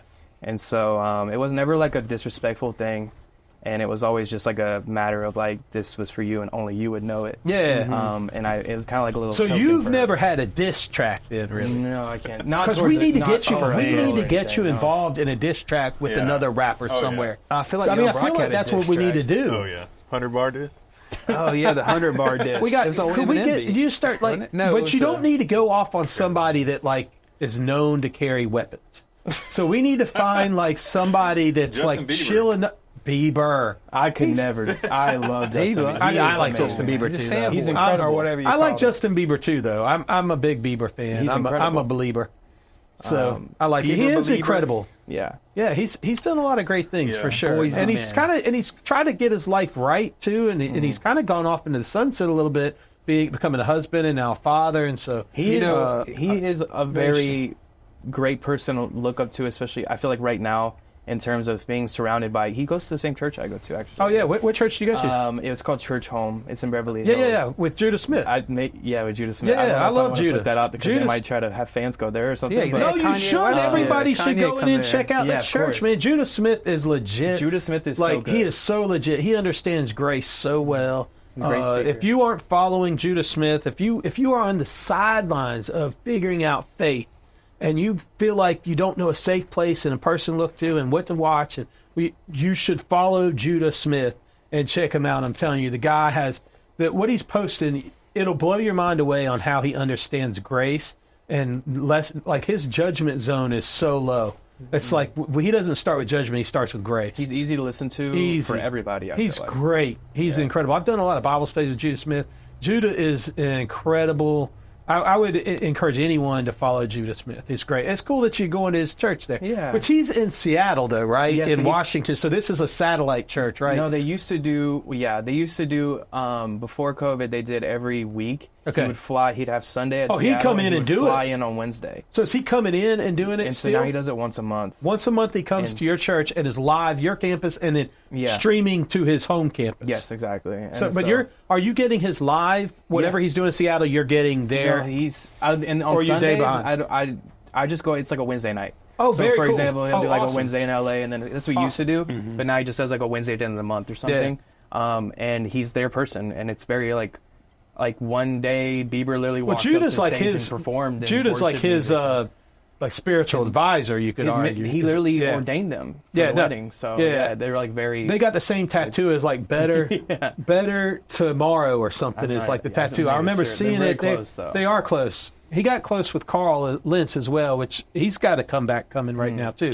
He's got a new podcast called Lights On, which is really good. But he had a massive collapse. I think we talked about it a pod or two ago. But he had a massive failure. He had affairs on his wife, and he had some addiction issues going on as he was leading Hillsong Church in New York, and it kind of crashed and he fell out of sight 3 years ago. But I believe in grace. I believe in redemption. He's done a lot of hard work. Him and his wife are still together only by the grace of God. Yeah. And he's got a podcast called Lights On. Like he's turned the lights on, and he's like kind of honestly, he's doing a lot of what we're doing, you know. That's amazing. Trying to put out good news into the world and how you can be a better person. And I used to go to see Chad Veach too at Zoe. Yeah. He's incredible too. Yeah, there's all like the hit list of the young hip. It's amazing. Pastors out there. I loved him as a speaker. I loved the church. To be honest, it's just like I had a hard time with just fitting in. I feel like there. So I don't know. I just didn't really know anybody. Yeah. So I just went a few times and I was like, maybe let me try another one. Yeah. Not everyone's not for everyone. No. Every church isn't for everyone. You got to find your spot. Yeah. Find church where home it was a lot is. more just a church home's cool. Welcoming to me, which that's awesome. No offense to Zoe, everybody has their own thing. Yeah. But it was. No, I'm sure they got some great stuff out there in LA. I'm sure there's also like everywhere else. There's probably a lot of bad stuff too. Yeah. There's a lot of awakening. I'm telling in LA. Sure, it's that's awesome. Crazy right now. So. No, that's really cool, man. That's putting out some good stuff. Well, I want to switch gears a little bit off of songwriting and all that stuff. However, I do want to talk about the lyrics to "Young, Wild, and Free." so I'm not going to read these lyrics. Speaking of Snoop, I'm not going to read these lyrics, but I saw these lyrics by Young Brock back in the day. And I want to know, does songwriting change now that you have a son? Yeah. Because you're not writing at all now, right? Yeah. Well, it's crazy. When I moved here, I was still doing music. I moved from Tallahassee to Destin to work on the beach. Yeah. And the first summer I worked here, I still try to do the music thing, but I just kind of fell out of love with it. Like, I got writer's block. It just seemed like more work than fun. Distractions. I was partying super hard. This is my first time living by myself, like on my own, and I didn't really have any money. But I was going through a lot at the time, a lot of dark times. I was drinking a lot. I got alcohol poisoning twice that summer, I believe. Oh, wow. And that, honestly, you should have got fired multiple times. Yeah, multiple times. I was boss, crazy. It was bad. You were his boss. Yeah. Oh, wow. I was crazy. Yeah. But I feel like it molded me to be who I am now. Like, I had to go through all that to now I don't really drink. Like, I'm having a drink here. Yeah, but you're not. Drink at dinner. I'll drink wine, margaritas. But that's about it. I don't go to the bars. I don't go out. I'd rather spend time at home, just working on my... No, I actually know you were really focused with your family. I know you just got engaged. Like you married, but you guys got married in the Bahamas. But didn't you get engaged like in Egypt or something? Yeah, so... Like on a camel. Yeah, so... Which I think is amazing. I don't know how you get down... Like, did the camel come down and then you got on one knee? Your wife, she's a little shorter. Yeah. Was she on the camel? And then you're like, where are we at here? Explain all this. This is crazy. So I was going to propose, and I think I called him and told him, hey, I'm going to do it.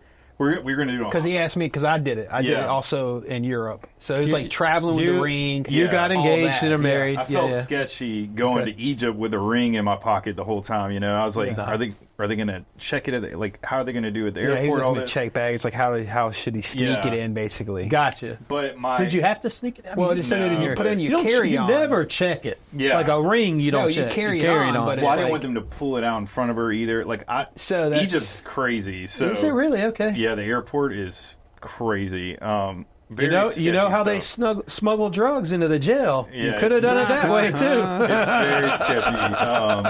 I don't know if you want that. But yeah, I was planning to propose the middle of the trip on a hot air balloon because I thought it was just going to be us on this hot air balloon. And when we got to the top, I was going to freak out like I'm scared of heights and drop down on a knee and do it there. But the first day... I've been so scared of falling out of my hands. Yeah. And, gone forever. We went to the pyramid, and we rode camels to the pyramid around it and all that. But was that cool? Was the pyramid cool? Yeah, that was the best part, honestly. But that day, something told me... We were eating lunch, and we could see the pyramids, and something right there was cool. You got to do it. Yeah. You got to do it now. And we passed this spot on the way to that restaurant, and I was like, something clicked. I was like, I have to do it right there. Because there was no one there. It was like a little spot that no one parked at or whatever. So at lunch, I was like, all this stuff started running through my mind. And she was like, what's wrong with you? I was like, nothing. Yeah. I was like, I'm good. I'm just chilling. And she's like, there's something wrong with you. Like, she kept questioning. You were like so focused. Yeah, I was like so focused. You weren't the same. Yeah. You just... And did you work out the words you wanted to say And were you like repeating them in your mind? I wasn't nonstop? nervous about that. I was just kind of like, how am I going to get to that spot? And like, how am I going to plan? So I like snuck off, said I was going to the bathroom, and talked to our driver, and I was like, hey, this is my plan. You know, I had my camera with me, and I was like, I'm going to get you to act like you're taking a picture of us in front of the pyramids, but when I hit the button record, you're going to be filming, you know. And he couldn't really understand everything I was saying.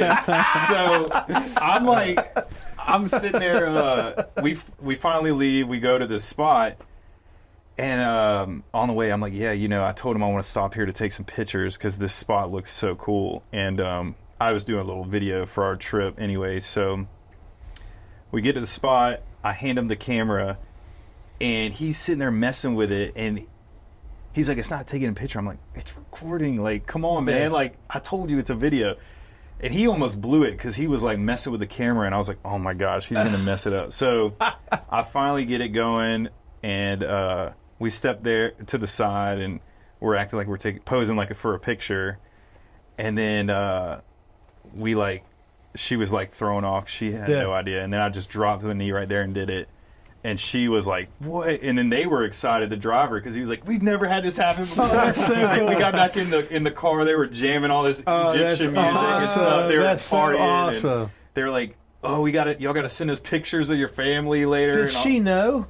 She didn't know. She had a feeling I was going to do it soon. Okay. She didn't know when, though. So had y'all been talking a lot about it, or had you kind of covered at some point, I feel like you have the conversation that I want to spend the rest of my life. Yeah.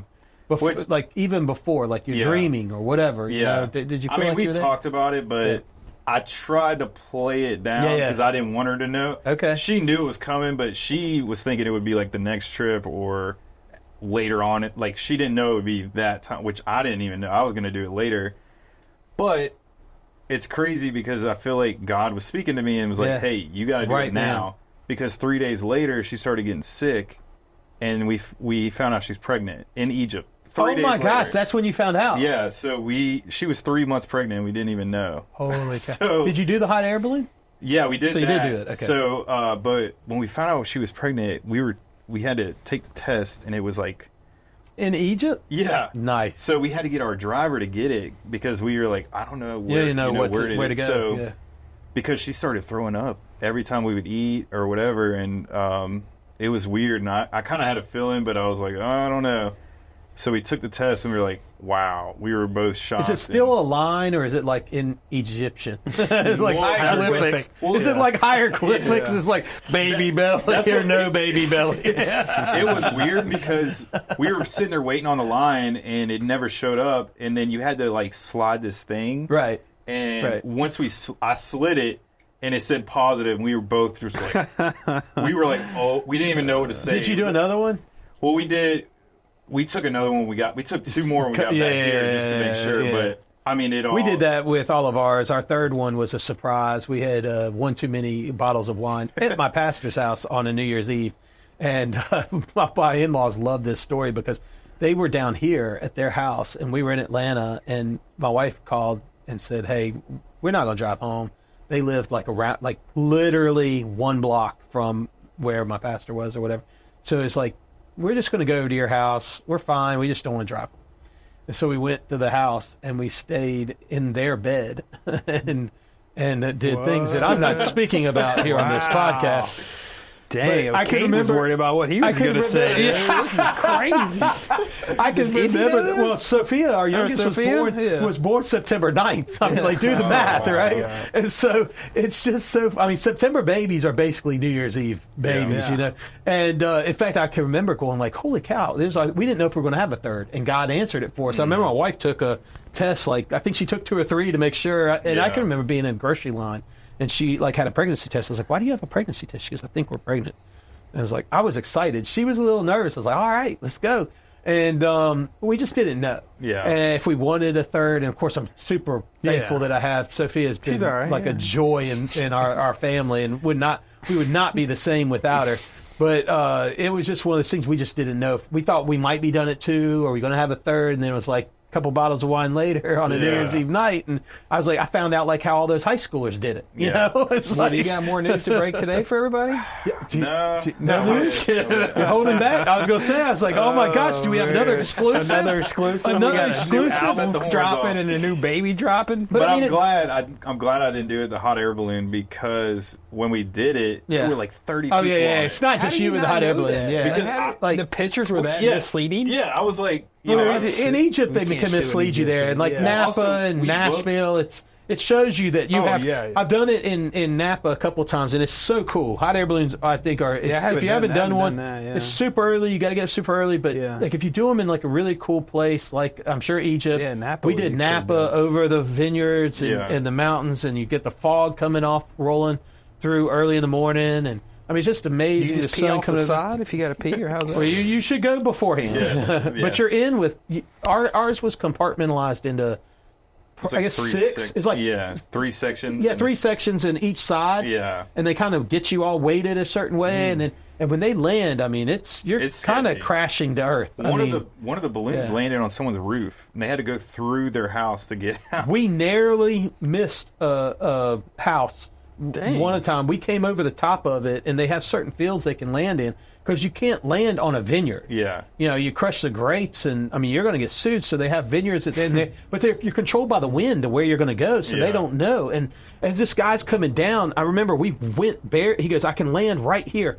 We went over the top of this house, and then he kind of released the gas right then. He goes, this is going to be hard. Everybody lean my way. And I mean, it just crazy. Like the basket just like dropped right onto the ground, and we were leaning one way, and the wind went the other way. We started tilting, and then we went the other way. He's like, lean harder. It was the craziest thing to get out of that. I remember we all were leaning as hard as we could, and he's like, just brace for impact. And I mean, it wasn't, we weren't. Yeah, we landed 10 miles an hour or whatever. I don't know. In a farmer's little field, and he came out there pissed. He was pissed. Oh, he was. They can be mad. Yeah, he was chewing our guy out, and I'm like, you're just here for the ride, buddy. I'm just here for the ride. They come and pick you up pretty quick. There's a van that's like kind of scouting with you and all, and it's a lot of fun. If you haven't done it before, audience, my fans out there, you should totally check out a hot air balloon. I think they do them in Nashville. Would be a pretty cool place. I've heard they do it up there.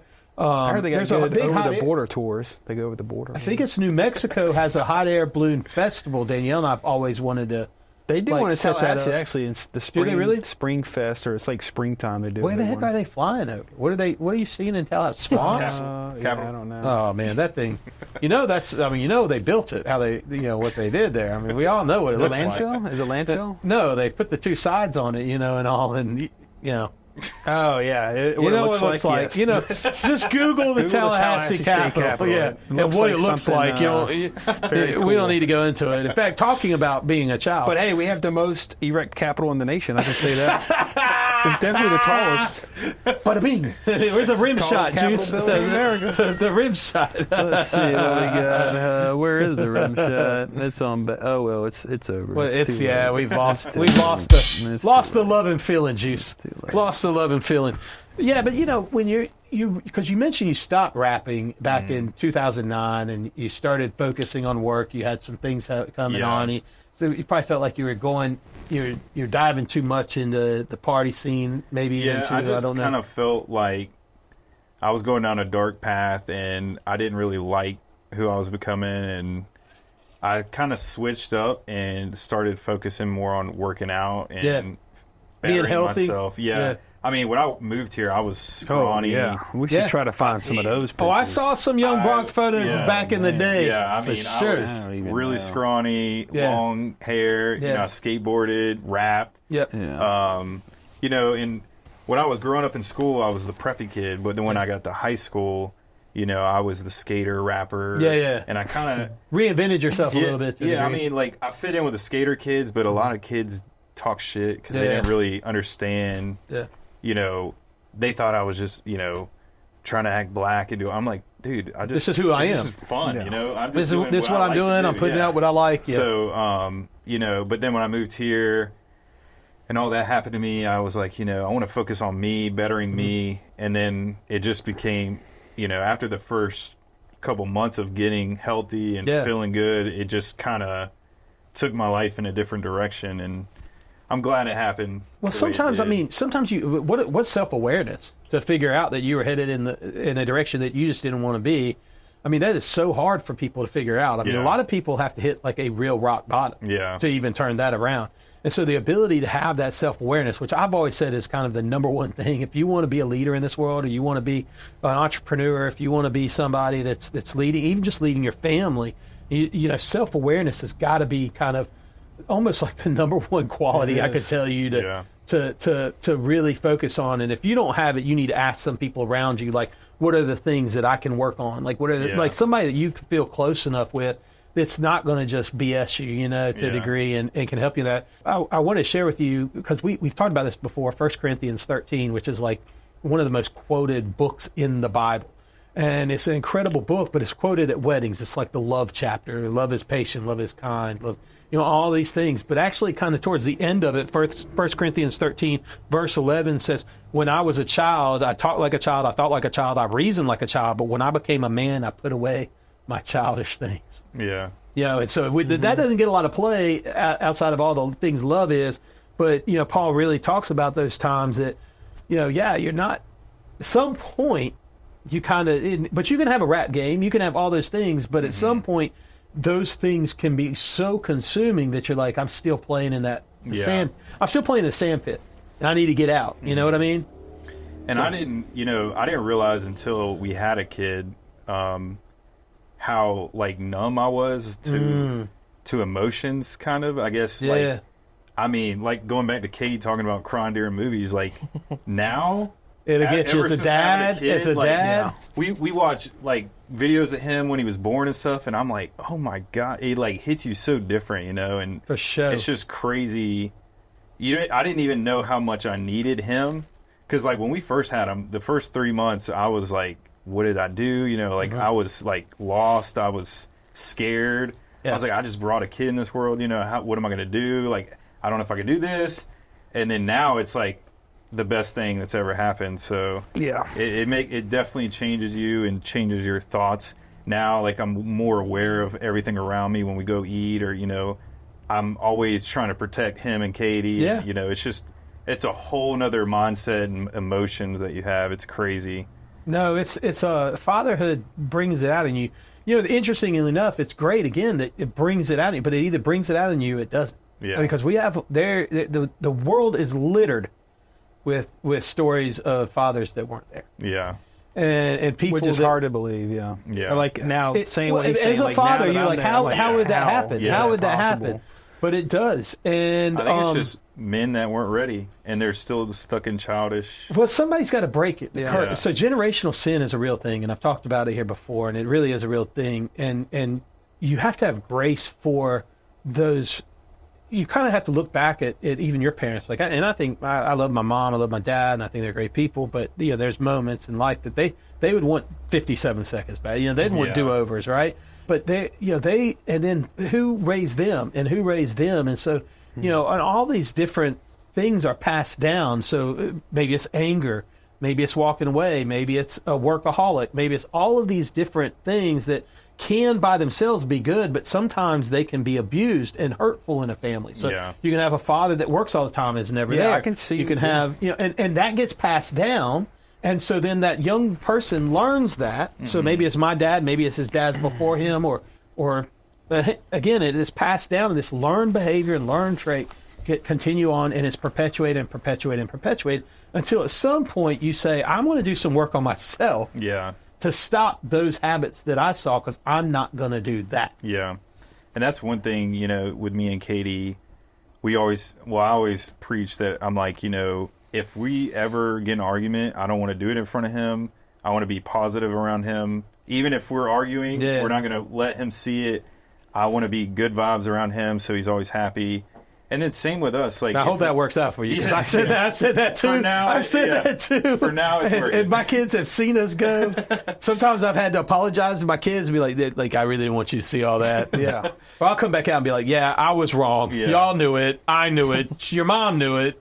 Yet I let it happen anyway. But even, so far it's working. But even with that, I mean, it's just, even in our relationship, now that I realize how precious life is and all that, it's just when we get in arguments, I'm like, we're going to talk it out now. Yeah. I think it's so important. that way, because like if we don't hash it out right now, we wake up mad, it's going to ruin our day tomorrow. Or what if I go to work and something happens to me and you never see me again? The last talk we had is you're going to end it like that. I think it can be very important. I will tell you, so Danielle and I have been together over 30 years now, and in my experience, because we started out that way, and I think 99% of the time, correct. I want to talk it out, I want to work it out, but sometimes things can be so heated. What I'll say, because this is just for us, what works for us, we have this kind of relationship, but Danielle might look at me and I might look at her, or vice versa, and we might say, this isn't going to be resolved tonight. Yeah. And I love you. You know I love you. We got to go to bed. I need a new perspective on this. Yeah. And so because that whole don't let the sun go down in your anger, it doesn't always come true. Like sometimes it's just not going to. I mean, we can step all night not get anywhere. Yeah. And sometimes you need some space. Yeah. But for us, we've never been in a space where I felt like we weren't going to be together. There's never been an argument that I felt like it wasn't going to happen. Yeah. You know, that there was so big that I didn't want to be around her ever again in my life. Yeah, I can't even think of what to argue about that would make that, make you think that way. Probably a handful I of can see things where that having could children, though. Yeah, I can see where having children, though, causes a lot of division. Money and kids. And money a lot and of kids people get divorces over children. Well, money, I get it. sex, and kids. That's like the top three things that cause in any relationship on any level, 1 year in, 6 months in, or 30 years in. That's like three things. Yeah. And I've said it many times, and he knows this, and Cade knows this. I'm like, you were opposite, but I'm like, I think a lot of people helps them maturity-wise to have kids late 20s, 30s, because you've done so much. You've kind of had all your fun. You've done all that. When you were fortunate. Y'all had kids young. I was 24, so I did 24, 26, and 28. Yeah. Which, that's not horrible, but these kids like 19, 20, right out of high school. Well, I would never encourage anyone to have a kid at 19, 20. That's crazy. I can see where it leads to divorce. Yeah. Oh, 100%. 100%. It almost seems like you're behind the 8 ball. Well, you're 100%, because you haven't figured yourself out. Yeah, you don't even know what you are. We were just talking about that. I mean, Cade, you're 25. Yeah, 25. You finally can rent a car. What the hell do I know? What the hell do you know? Well, what the hell do I know? But we were just talking about how the frontal lobes finally closed. You get better insurance rates. You can rent a car now at 25. I mean, it is something. It is something to it. There's something to it. There is something to it for sure. I mean, some people can wait longer. My brother-in-law, waited to have his first kid. Well, kind of like you, 44. Yeah. So it's a world record, right? What world is record. Nah, Moses probably had you. I'm sure like that dude probably had kids late. I mean, he was like Methuselah or something like that, 900 years old or something like that. Yeah. I don't know. I don't think that maths out right. I think there's some like the math ain't mathing. The math ain't mathing. Yeah, but so now it's time for my favorite time of the day. Juice, oh Juice, where are you? We're waiting patiently for what you do. Google Guru, he'll make it right. In a flash, he'll solve the fight. Oh man, he's good at poker, that's right. You did get second the last time we played. So holy cow, here we go. Because he wants me to say who was first. I don't even remember who got first. You were. Dog. Oh, that's right. 14 players. That's pretty. We played serious. Golf. We had a 9-hole golf scramble across the road here at Seascape, and then we played tournament poker after. Yep. And Becker had no business being first because he. I had some drinks. He was throughout the day. He was lit. Let's just say. He went all in with a gut shot draw, which is stupid. And he hit. Did I? Yeah. Yeah, but I had the stack covered pretty hard though. So yeah. No, I was still in. You took my money. You were out second. I know, but this is when there's 3 of us left. Oh yeah. I should have taken you out at that point. You should have taken me out at that point. Yeah, that's right. But this is Delve Deck. Tell them about the Delve Deck, Becker. The Delve Deck, well, it's really good. DELVE, delvedeck.com. Or Delve, I think it's Boardwalk Games, Delve Deck. I say it every time. Say it again. It's a great conversation starter, especially for parents around the table with your kids. Get you a Delve Deck, put it there at the table, pull out a card, Have it start conversation. 'Cause We got family staying at our house this week because of Christmas. Yeah. We need this because You they're do. on their phones. They're just they don't even talk to nobody. that's the way to do it. They're It's, just like, it's an easy conversation starter. Yeah, it's and, cool. and it's a lot of fun. Yeah. So, what's the we'll question? go, this is the question. We're all going to answer it. And we can start with Cade. What do you wish you didn't care about? That's a great question. I know what your answer Do we have should to start be. with Cade? I know No, what we don't mine have is. to. Mine is we other can come people's back in. opinion. Other That's a people's good one. opinions. That's a Other great one. That's a people's huge one. opinion. That's kind of what I thought. That's what I thought you would go. Something That's like a good that. answer. Yeah. Yeah, hey, look, what the hell do What I do, know? what do people care about? Like think about you. That's a great one. Which I obviously don't ever care what people think about me. But Apple crap. um, Do you want people to know you as the greatest real estate photographer ever, or like some lousy guy that'll show up and take some photos?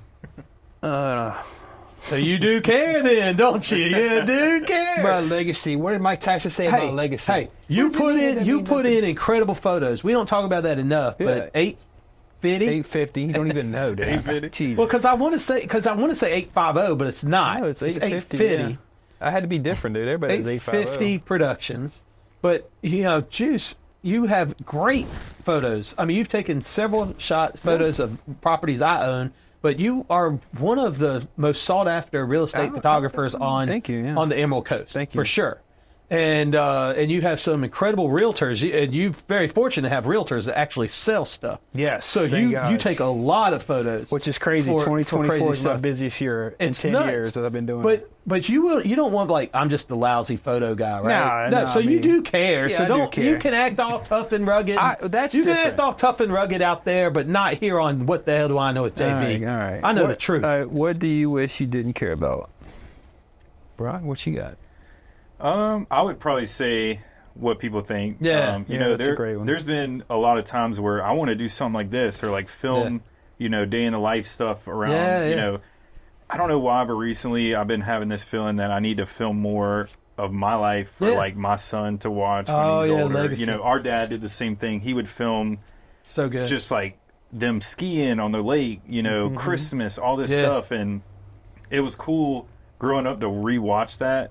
And something now is telling me I need to do that for Hudson. So I actually filmed this past Christmas, like us That's opening awesome. gifts and No, stuff. that's But great. I want to be like, I don't want to be a vlogger, but I wish I wasn't scared in front of cameras and like Just acting put it weird out. I and think you stuff, should just so- put it out there. I think everybody that just put it out there. Who cares what people say? Yeah. You're going to have tons of trolls out there. I've had people that have trolled us and done it. It's one of my Yeah. things with podcasts, and I think it might have been why I named it What the Hell Do I Know, is so that people would know I'm really not trying to take myself Yeah. seriously. I don't know that I know everything. I think I picked up some wisdom along the way, and if I'm bringing guests like you guys on, and we say something that I think, because I think, by the way, I think we've had a lot of little nuggets that people can pick up while they're listening to this that hopefully can benefit your day or your life, while you're listening to our show. But I think the first time, I told you earlier, when I did the first episode I ever did, I laid down in bed at the end of the day, and Danielle looked at me and she was like, "So how do you think it went?" And I was like, "It's never going to see the light of day." What you said about this one. I still got $5 and this is never produced. Well, it's hard I was like, too. 3 Ellises on my show? Yeah, I don't know. I'm rogue. still waiting for something to go wrong Yeah. here. Well, it's hard too. Like, there is times I want to do other stuff, but I work so much in the summer. Yeah. I'm on the beach for like 12 hours a day, 5 days a week or whatever. And it's hard to balance that, having a kid, because I don't want Katie to have to do everything. So I want to help with that. And then do like a side hustle. It's hard to mix all that together. So unless I really want to stay up all night and do it. But I think you might be challenging yourself. We'll talk offline, but I think you might be challenging yourself too hard, because I think you can film throughout your day or at different parts of your day, different days. Yeah. So I mean, Building I a think schedule. you don't have to Yeah. have a schedule. You don't have to have a schedule. You don't have to figure it out. I think that there's probably interesting moments of your day. Do you ever give a employee talk? Yeah. Like in the mornings, like I'd a love to kickoff see shift. that. Oh, I definitely want to see that. Couldn't you film something like that Yeah. and then post that? I mean, Yeah. you could have different things of that Yeah. nature. I've got a buddy of mine. He posts a Bible verse every day, and that's just what he does every day. So like it doesn't like everybody's got their shtick, and and it can be your thing. But and if people like it, they like it. If they don't, they don't. It's your page. Well, the beach service should have its own reality show. We're talking about this all the time. Probably. For 20 years. I've been saying Sandestin's missing out on that one for sure. And that's what I want to do something like that, but it's like I can't film and be in it. Editing takes forever. That too. The editing costs a lot. Too. I don't think somebody. I don't think. I mean, but how long are you wanting it to be? I mean, again, we talk offline, but how long do you want it to be? Do you want to be 30 seconds? Does it need to be a 30 minute, or do you need 30 seconds? Like in general, reality show. Reality show of a beach service, that would be an entirely different process. Y'all would need to have an entire production crew and everything else in for sure. That'd be totally different. It's just hard because there's times where, I mean, we're all three very creative. Our dad was very artistic and creative. He knows Magic Mike. Oh, Magic Mike's great. So there's times where I beat myself up because I'm like, I feel like I'm supposed to do something else. I've got a Yeti cup from Magic Mike. Do y'all have a Yeti cup? I'm like the fourth brother. Well, you got a koozie. Y'all don't know that. You're gonna be rapping soon. Wait, he's giving you more than Cade, I think. At this point, so I don't have a Yeti cup. You don't have the Yeti cup. I got it. I think me and Brian got a Georgia G on one side. My wife's got a Yeti cup. Oh, what are you talking about? But Magic Mike Yeti cup. It's just we're all creative, and there's times where I feel like I'm not doing, because he's doing music still. He's doing the photography thing, and I feel like I feel like I'm not fulfilling what I'm supposed to do. So I don't know. Maybe I'll play with it a little bit. Let's talk, man. I definitely can help you out any way I can Brock for sure. Ellis Visual on YouTube. He's got a channel. He's got Africa, Egypt. Yeah, I'm trying to some stuff around here. I slowly want to start working on that and try to channel just for fun, and I hear you, man. Feel that. It's it's part of the reason why I did the podcast is I wanted to leave a legacy. I felt like this. I've always said this. I've said this last season. I'll say it again now. I did this because really for my 3 kids, and if any of you other jabronis get something out of it, great. Yeah. But I did it for them because I wanted to bring on people that I've met along the way that have life lessons that we can share and do it in hopefully in a funny and engaging way, and people listen. But ultimately, I thought, what a great way for me to if whenever I leave this earth, there would be some digital format that they could go back and watch and see and that's show awesome. to their kids, show to their grandkids, my grandkids or whatever, and see that there's a generation of fathers and husbands out there that have decided that we do want to be vulnerable, and we do want to share, and we do want to learn, and we do want to grow, and we don't have all the answers. So we are still trying to figure out, even at 47, 48 years old. Snoop Dogg's out there at 50. What do we say? 54. He's still reinventing himself. I'm so in with Snoop Dogg right now. I'm so proud of him. I'm so proud of Snoop Dogg. I'm proud of you, Snoop. Keep it up, baby. But no, that's a good question, Juice. That was really good. Yeah, what's Cade? Cade, you got one. What do you wish you didn't care about? Is it the same? What people think? What do you wish people didn't care about? Yeah. What do you wish you didn't care about? I didn't care about? Yeah. What do you wish you didn't care about? Like, what do you care about that keeps you up at night or whatever? That money. Yeah, I feel like yours is probably that's a good one. Where you're at, money. That's a good one. Yeah. I mean, I had an answer for what do I wish people didn't care. No. This is what do you wish you didn't care about? I mean, obviously what you guys said, but I don't want to beat a dead horse with saying the same thing. Yeah. But obviously, there's a lot of things that I have in mind that I want to do, and a lot of projects I want to get done, and it's a matter of time, money, and just things all falling into place. And if I didn't have to worry about that and just kind of follow, so I wish that I didn't have to worry about things like that. That would just kind of help me focus on what I want to do. Yeah. And that's a big one. So yeah, no, worry. I wish you didn't have to worry about that stuff. Of course, that seems to make the world go around. Right? I tell you, my answer last year was Florida State football, but oh man, they're gonna turn it around, right? They Maybe got to, I guess. They can't be worse. All right. Well, you just said that, but 2-10. If they're worse than 2-10, I saw Georgia Tech play in a bowl game here recently. ACC was 1-9. I know they lost. That's what they were like. But they were showing how Georgia Tech in the beginning. They were like, Georgia Tech's had a great season. I mean, they beat number 10 Florida State, and I was like, well, that turned out to not be a great win. That was a lucky win. Well, it was. They took Georgia to freaking and it really sent them for a spiral. Yeah. But then they said Georgia Tech, and then they had, I think, they beat Miami. I think that was legit. Yeah, they beat Miami. Was in the top 10. That was number 4. They were number 4. They were top 5. And they took Georgia. Yeah. I mean, it's They took crazy. us to 8 They had all overtimes. these good wins, and Took then us to 8 they overtimes. Yeah, lost a bunch. You guys should be Georgia fans though. Y'all grew up in Tallahassee too long, but your dad's that's from Georgia. Yeah, Georgia's my second team. All right, there we The go. thing that upsets me though is when we had to play them last year in the bowl game. Yeah. Because it's two of my favorite teams, and then when I'm not a fan of that. And then y'all were on a down season, and we did have third string in there in the second half, though. To be fair, we did have third string in the second half. Gunner played that game, didn't he? Hunter Stockton. That's one of his first games he played a lot of time in. and I was watching all these Georgia fans on social media talking about Florida State, and I was like, I can't even look at this. It's not fair. Yeah, I was like, I can't even look at this. Listen, those are the worst fans. It was not a fair fight. I get it. But that's the thing with the bowl games. I mean, like Georgia Tech, which I don't even know how many players they I don't had. know. But Well, Cam Ward. Did you see Miami? Cam Ward played the first half and then opted out the second half, and they lost the game. That would make sense. He set a record, and then he set a record and set out, and they lost the game. I can't believe they lost. I didn't watch any of that. They lost around 1 That point. was a good game too. It was a good game. Halftime score. They were about like 4 I don't know. It's like 42 to. points. It's like 42 to 1. He at wasn't halftime? up a lot, but it is 42 to 1 was the game. So it's a tight game, 41, and he set. Yeah. I mean, it still came out tight, and I mean, there were mistakes, and it's not Cam Ward's fault, but it is kind of weird in what I mean. Cam Ward's fault. Yeah, yes, that one was in the first half. Yeah, he sure did. They hyped it to him, and it went over his head or something. Sure did. I mean, right now I've not been. That was a good one. I've not been impressed with this bowl season that great. And the college football playoff, the first round was not great. Yeah, I've not been impressed with this it a whole lot. year just been. But that's why Brandon's not here because of the Indiana game. I think. No, they're out. I know that's why he's not here. Brandon, he got upset. You're right. He's probably upset. We weren't cheering loud. He didn't want us to bring it up. We'll have a big watch party for Georgia. That's Wednesday. Yeah. This year though, it's so hit. I mean, there's no one dominant team where you're like they're gonna win. No, this is the 1 year. This year is. They called it a weak Heisman year. I think Travis Hunter is an incredible athlete, and I think he could play at any school. So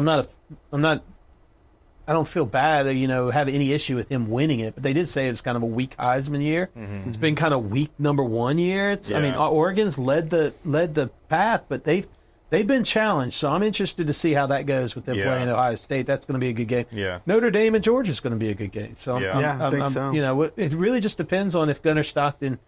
I think how many mistakes he makes. And what Georgia team shows up. I mean, we've got the talent-wise, we ought to dominate that game. But, this may be Kirby Smart's best season ever coaching. I agree. It might be his best season ever coaching. But man, one of the, I got a lot of friends. I really do. One of the questions I want to go to is I have a lot of friends, but I don't have close, the core group of friends is always a little smaller. And for me, and I think traditionally it probably should be for most everybody out there. But, one of the things is that I've known about your older brother is he's a guy with incredible integrity, and it's somebody that I really enjoy having around as a good friend. He's somebody that I've had conversations with that have gone deeper. Somebody that I've had conversations with that he doesn't like to explore talking bad about other people and doing stuff like that. I mean, we certainly had conversations about things that we think somebody shouldn't do or things that we're worried about this person or that person, things of that nature. But there's the conversations. I don't have those type conversations with every friend I have. Mm-hmm.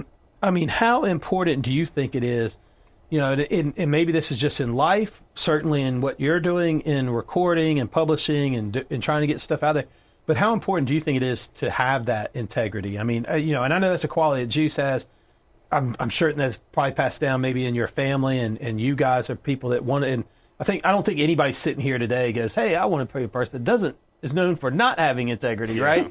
So, I mean, you want to be a person of integrity, but how important do you think that is in your game?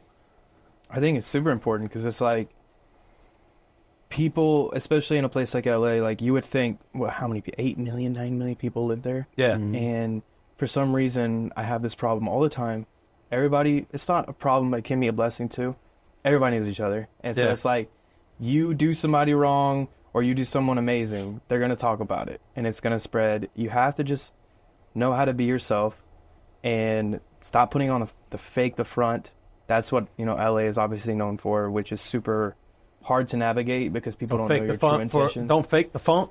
Isn't that what it's all like? Don't fake the funk. So it's like, I don't know, just like the front, it's you got to know how to see through it, but you also have to be yourself and have integrity, because like, say for example, I work with someone and I don't know, I steal a beat, rap over a beat, and I just like say screw you, it blows up, and then that person is going to feel really hurt. You can't burn any bridges, right? You don't know where they're going to come back and circle back around for you. Everybody knows each other like that, and it's not even a game, like a matter of like strategy, like I'm doing it for myself. It's more like you got to, I believe at the end of the day, I think karma is real to an extent, and I think it's like what you put into the world is going to come back to you, obviously. Yep. And so you got to treat people with respect and just move with love. And I think it's like when you do that, then things are start going right. So you keep your integrity, especially in a place like LA. Well, yeah, and integrity for me is, as I always said, I say to my kids too, is doing the right thing when nobody's watching. Yeah. Mm-hmm.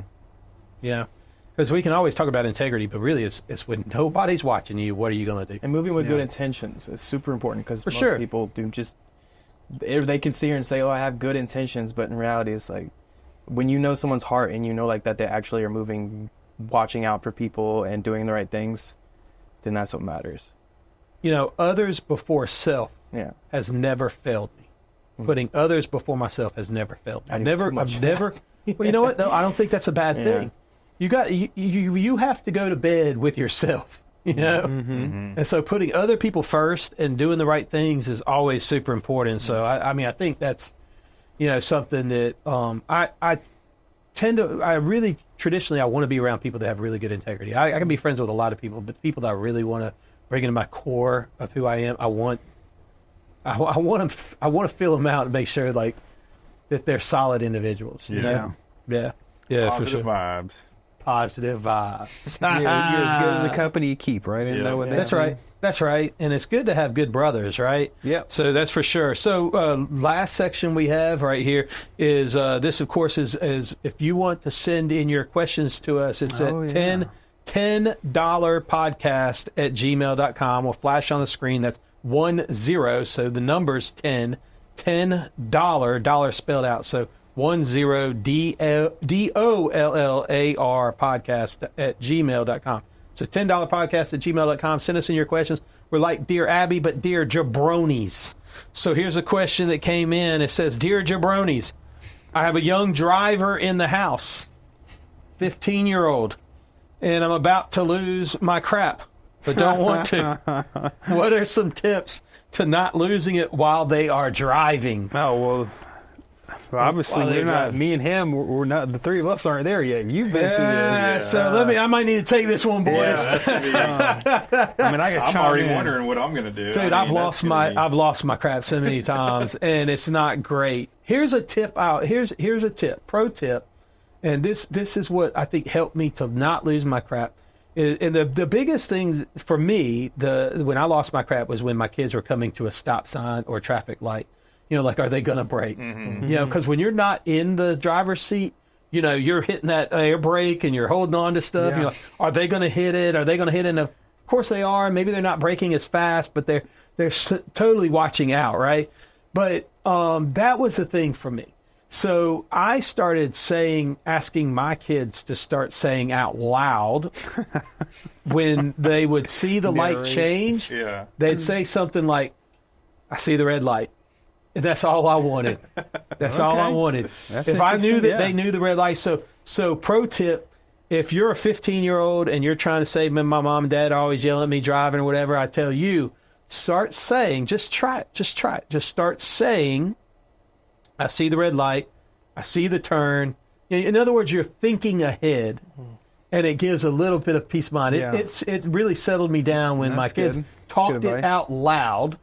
That helped. Yeah. Outside of that, I'm not 100% certain. Just put your big boy pants on. Put your big bad place to learn to drive too, dude. Scary on 98. Bloody 98, man. It's tough. I think it's like because it was 9 years ago now when I started really driving. You're the youngest one. So I remember it, but it's like, for instance, like mom, if she was like in the passenger seat, she would be freaking out and be very anxious.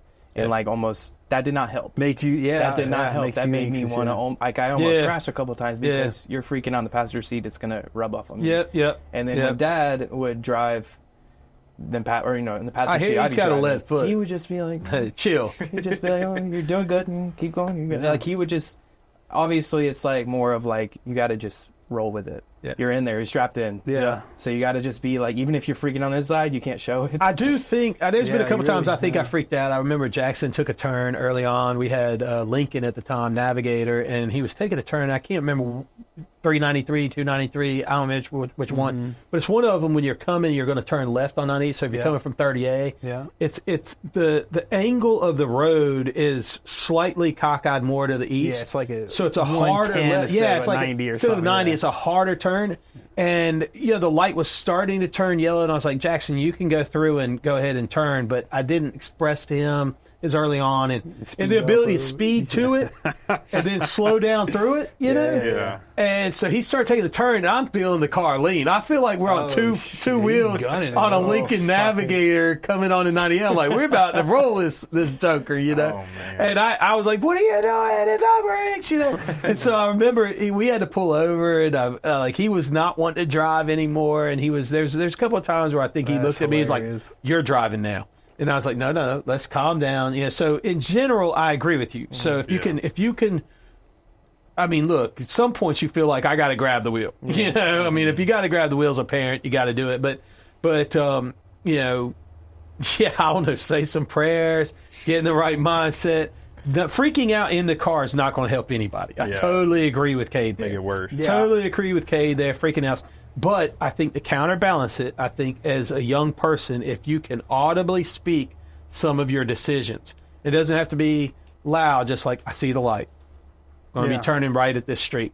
There's a tremendous amount of help to that. And I think it'll help you as a driver too, but it would definitely settle your parents down. Parents, maybe you get your kids. So to this parent, that's what I tell them. That's the number one thing I think that could help you not freak out, because that was always my freak out was the stopping and turn. You know, it's like, do you see it? Do they see it going? Do they see it red? Do they see the stop sign? Do they see the those car? yellow lights go so quick, you know. Well, and everybody here, yellow just means go faster. You know? red means go through it. I mean, you can't clear a lane. You know how you get in the turn lane and you want to turn left, but and it's yellow, and so. In any other city in the world, I feel like when it's yellow, you could probably turn. Here, you needed to go full red and make sure they're going to stop before you can clear the lane. Almost T-boned in Sandestin one time. Yeah. A box truck ran a red light. I mean, I was It happens halfway all across the time. intersection. Happens so all ever the since time. that day, I always, I make sure drive. traffic stopped. Happens. That's crazy. I had to like all the time. relearn how to drive in LA because it's so different. Like I how you bet. said, it's like when you're at a yellow, usually you can kind of go. Yeah. But here it's like, nah. Like, No. Here, you need it to turn red, and then you need to make sure they're slowing down and stopping. In LA, it's like people kind of they're also very aggressive, but they're very like, okay, yellow is a lot different. Yellow here means zoom, and over there it's like take your time and like, let them go, and So it's like I had to relearn a lot of like bad habits, I guess, because that's what we were taught here. For sure. Well, listen, this has been an incredible episode of What the Hell Do I Know? Yeah, Brock, man. it's been great to have you on. Appreciate And you. Cade, it's been great to have you on. Juice has been talking about bringing you guys on for a long time, and we had to coordinate everything logistically because you're in fly LA. Cade out. Yeah, we had to fly you out. We had to send you on the jet. jet to come into the show, and had the limo pick you up earlier. So we were had to get ready Paris for you. Hilton's waiting for him over here. Paris in is- the green Paris room is when we get out. And that's hot. But no.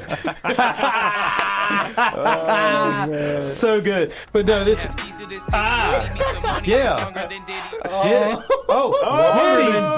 Diddy. What? That age, like, What's this about? I said money. What though. I is this said about? money. This is a whole nother show that we need to talk about. Sorry. These are your lyrics. Man. Tell me that he didn't have you to a party in your early 20s. What did he say exactly? What? Something longer than Diddy. Longer Money than that's Diddy. longer than Diddy. Dang. Oh, my word. Sorry. I've never been in a room with Diddy. So Oh, no, I'm he's just clearing it disclosing all that. up. It's clearing it all up. Yeah. It Exclusive. checks out. I can't have my bro go down with Diddy, man. Brock, though, I mean, I can see Brock at a bigger party. Back in the day, you never know. Party Till I Pass Out was one of his songs. Party Till I Pass Out. Yep. Yeah, that would have been right down Diddy's alley. that'd be right For there, sure. Yeah. A little GHB. What would you write? Baby oil. Yeah. So, all right, this is a great segue into listen up, kids. Listen up, kids. Hey, listen up, kids. Not everyone has siblings. And sometimes you can have siblings that they just don't turn out great. But man, oh man, a healthy relationship with your siblings can do wonders for your soul. There are only a few people in your life that will really understand what it's like to grow up with the people that you grew up with, and to have learned lessons and shared experiences the same as you. So, why don't you pick up the phone, if you can, and call your sister or your brother and tell them you love them or you miss them or whatever crazy stuff you do in those text messages, or don't. What the hell do I know? What the hell do I know? I'm just JB, middle-aged dad with ADD. Candid combos, jokes so lame, jabronis pulling a poker face. Just a couple of dudes with ADD.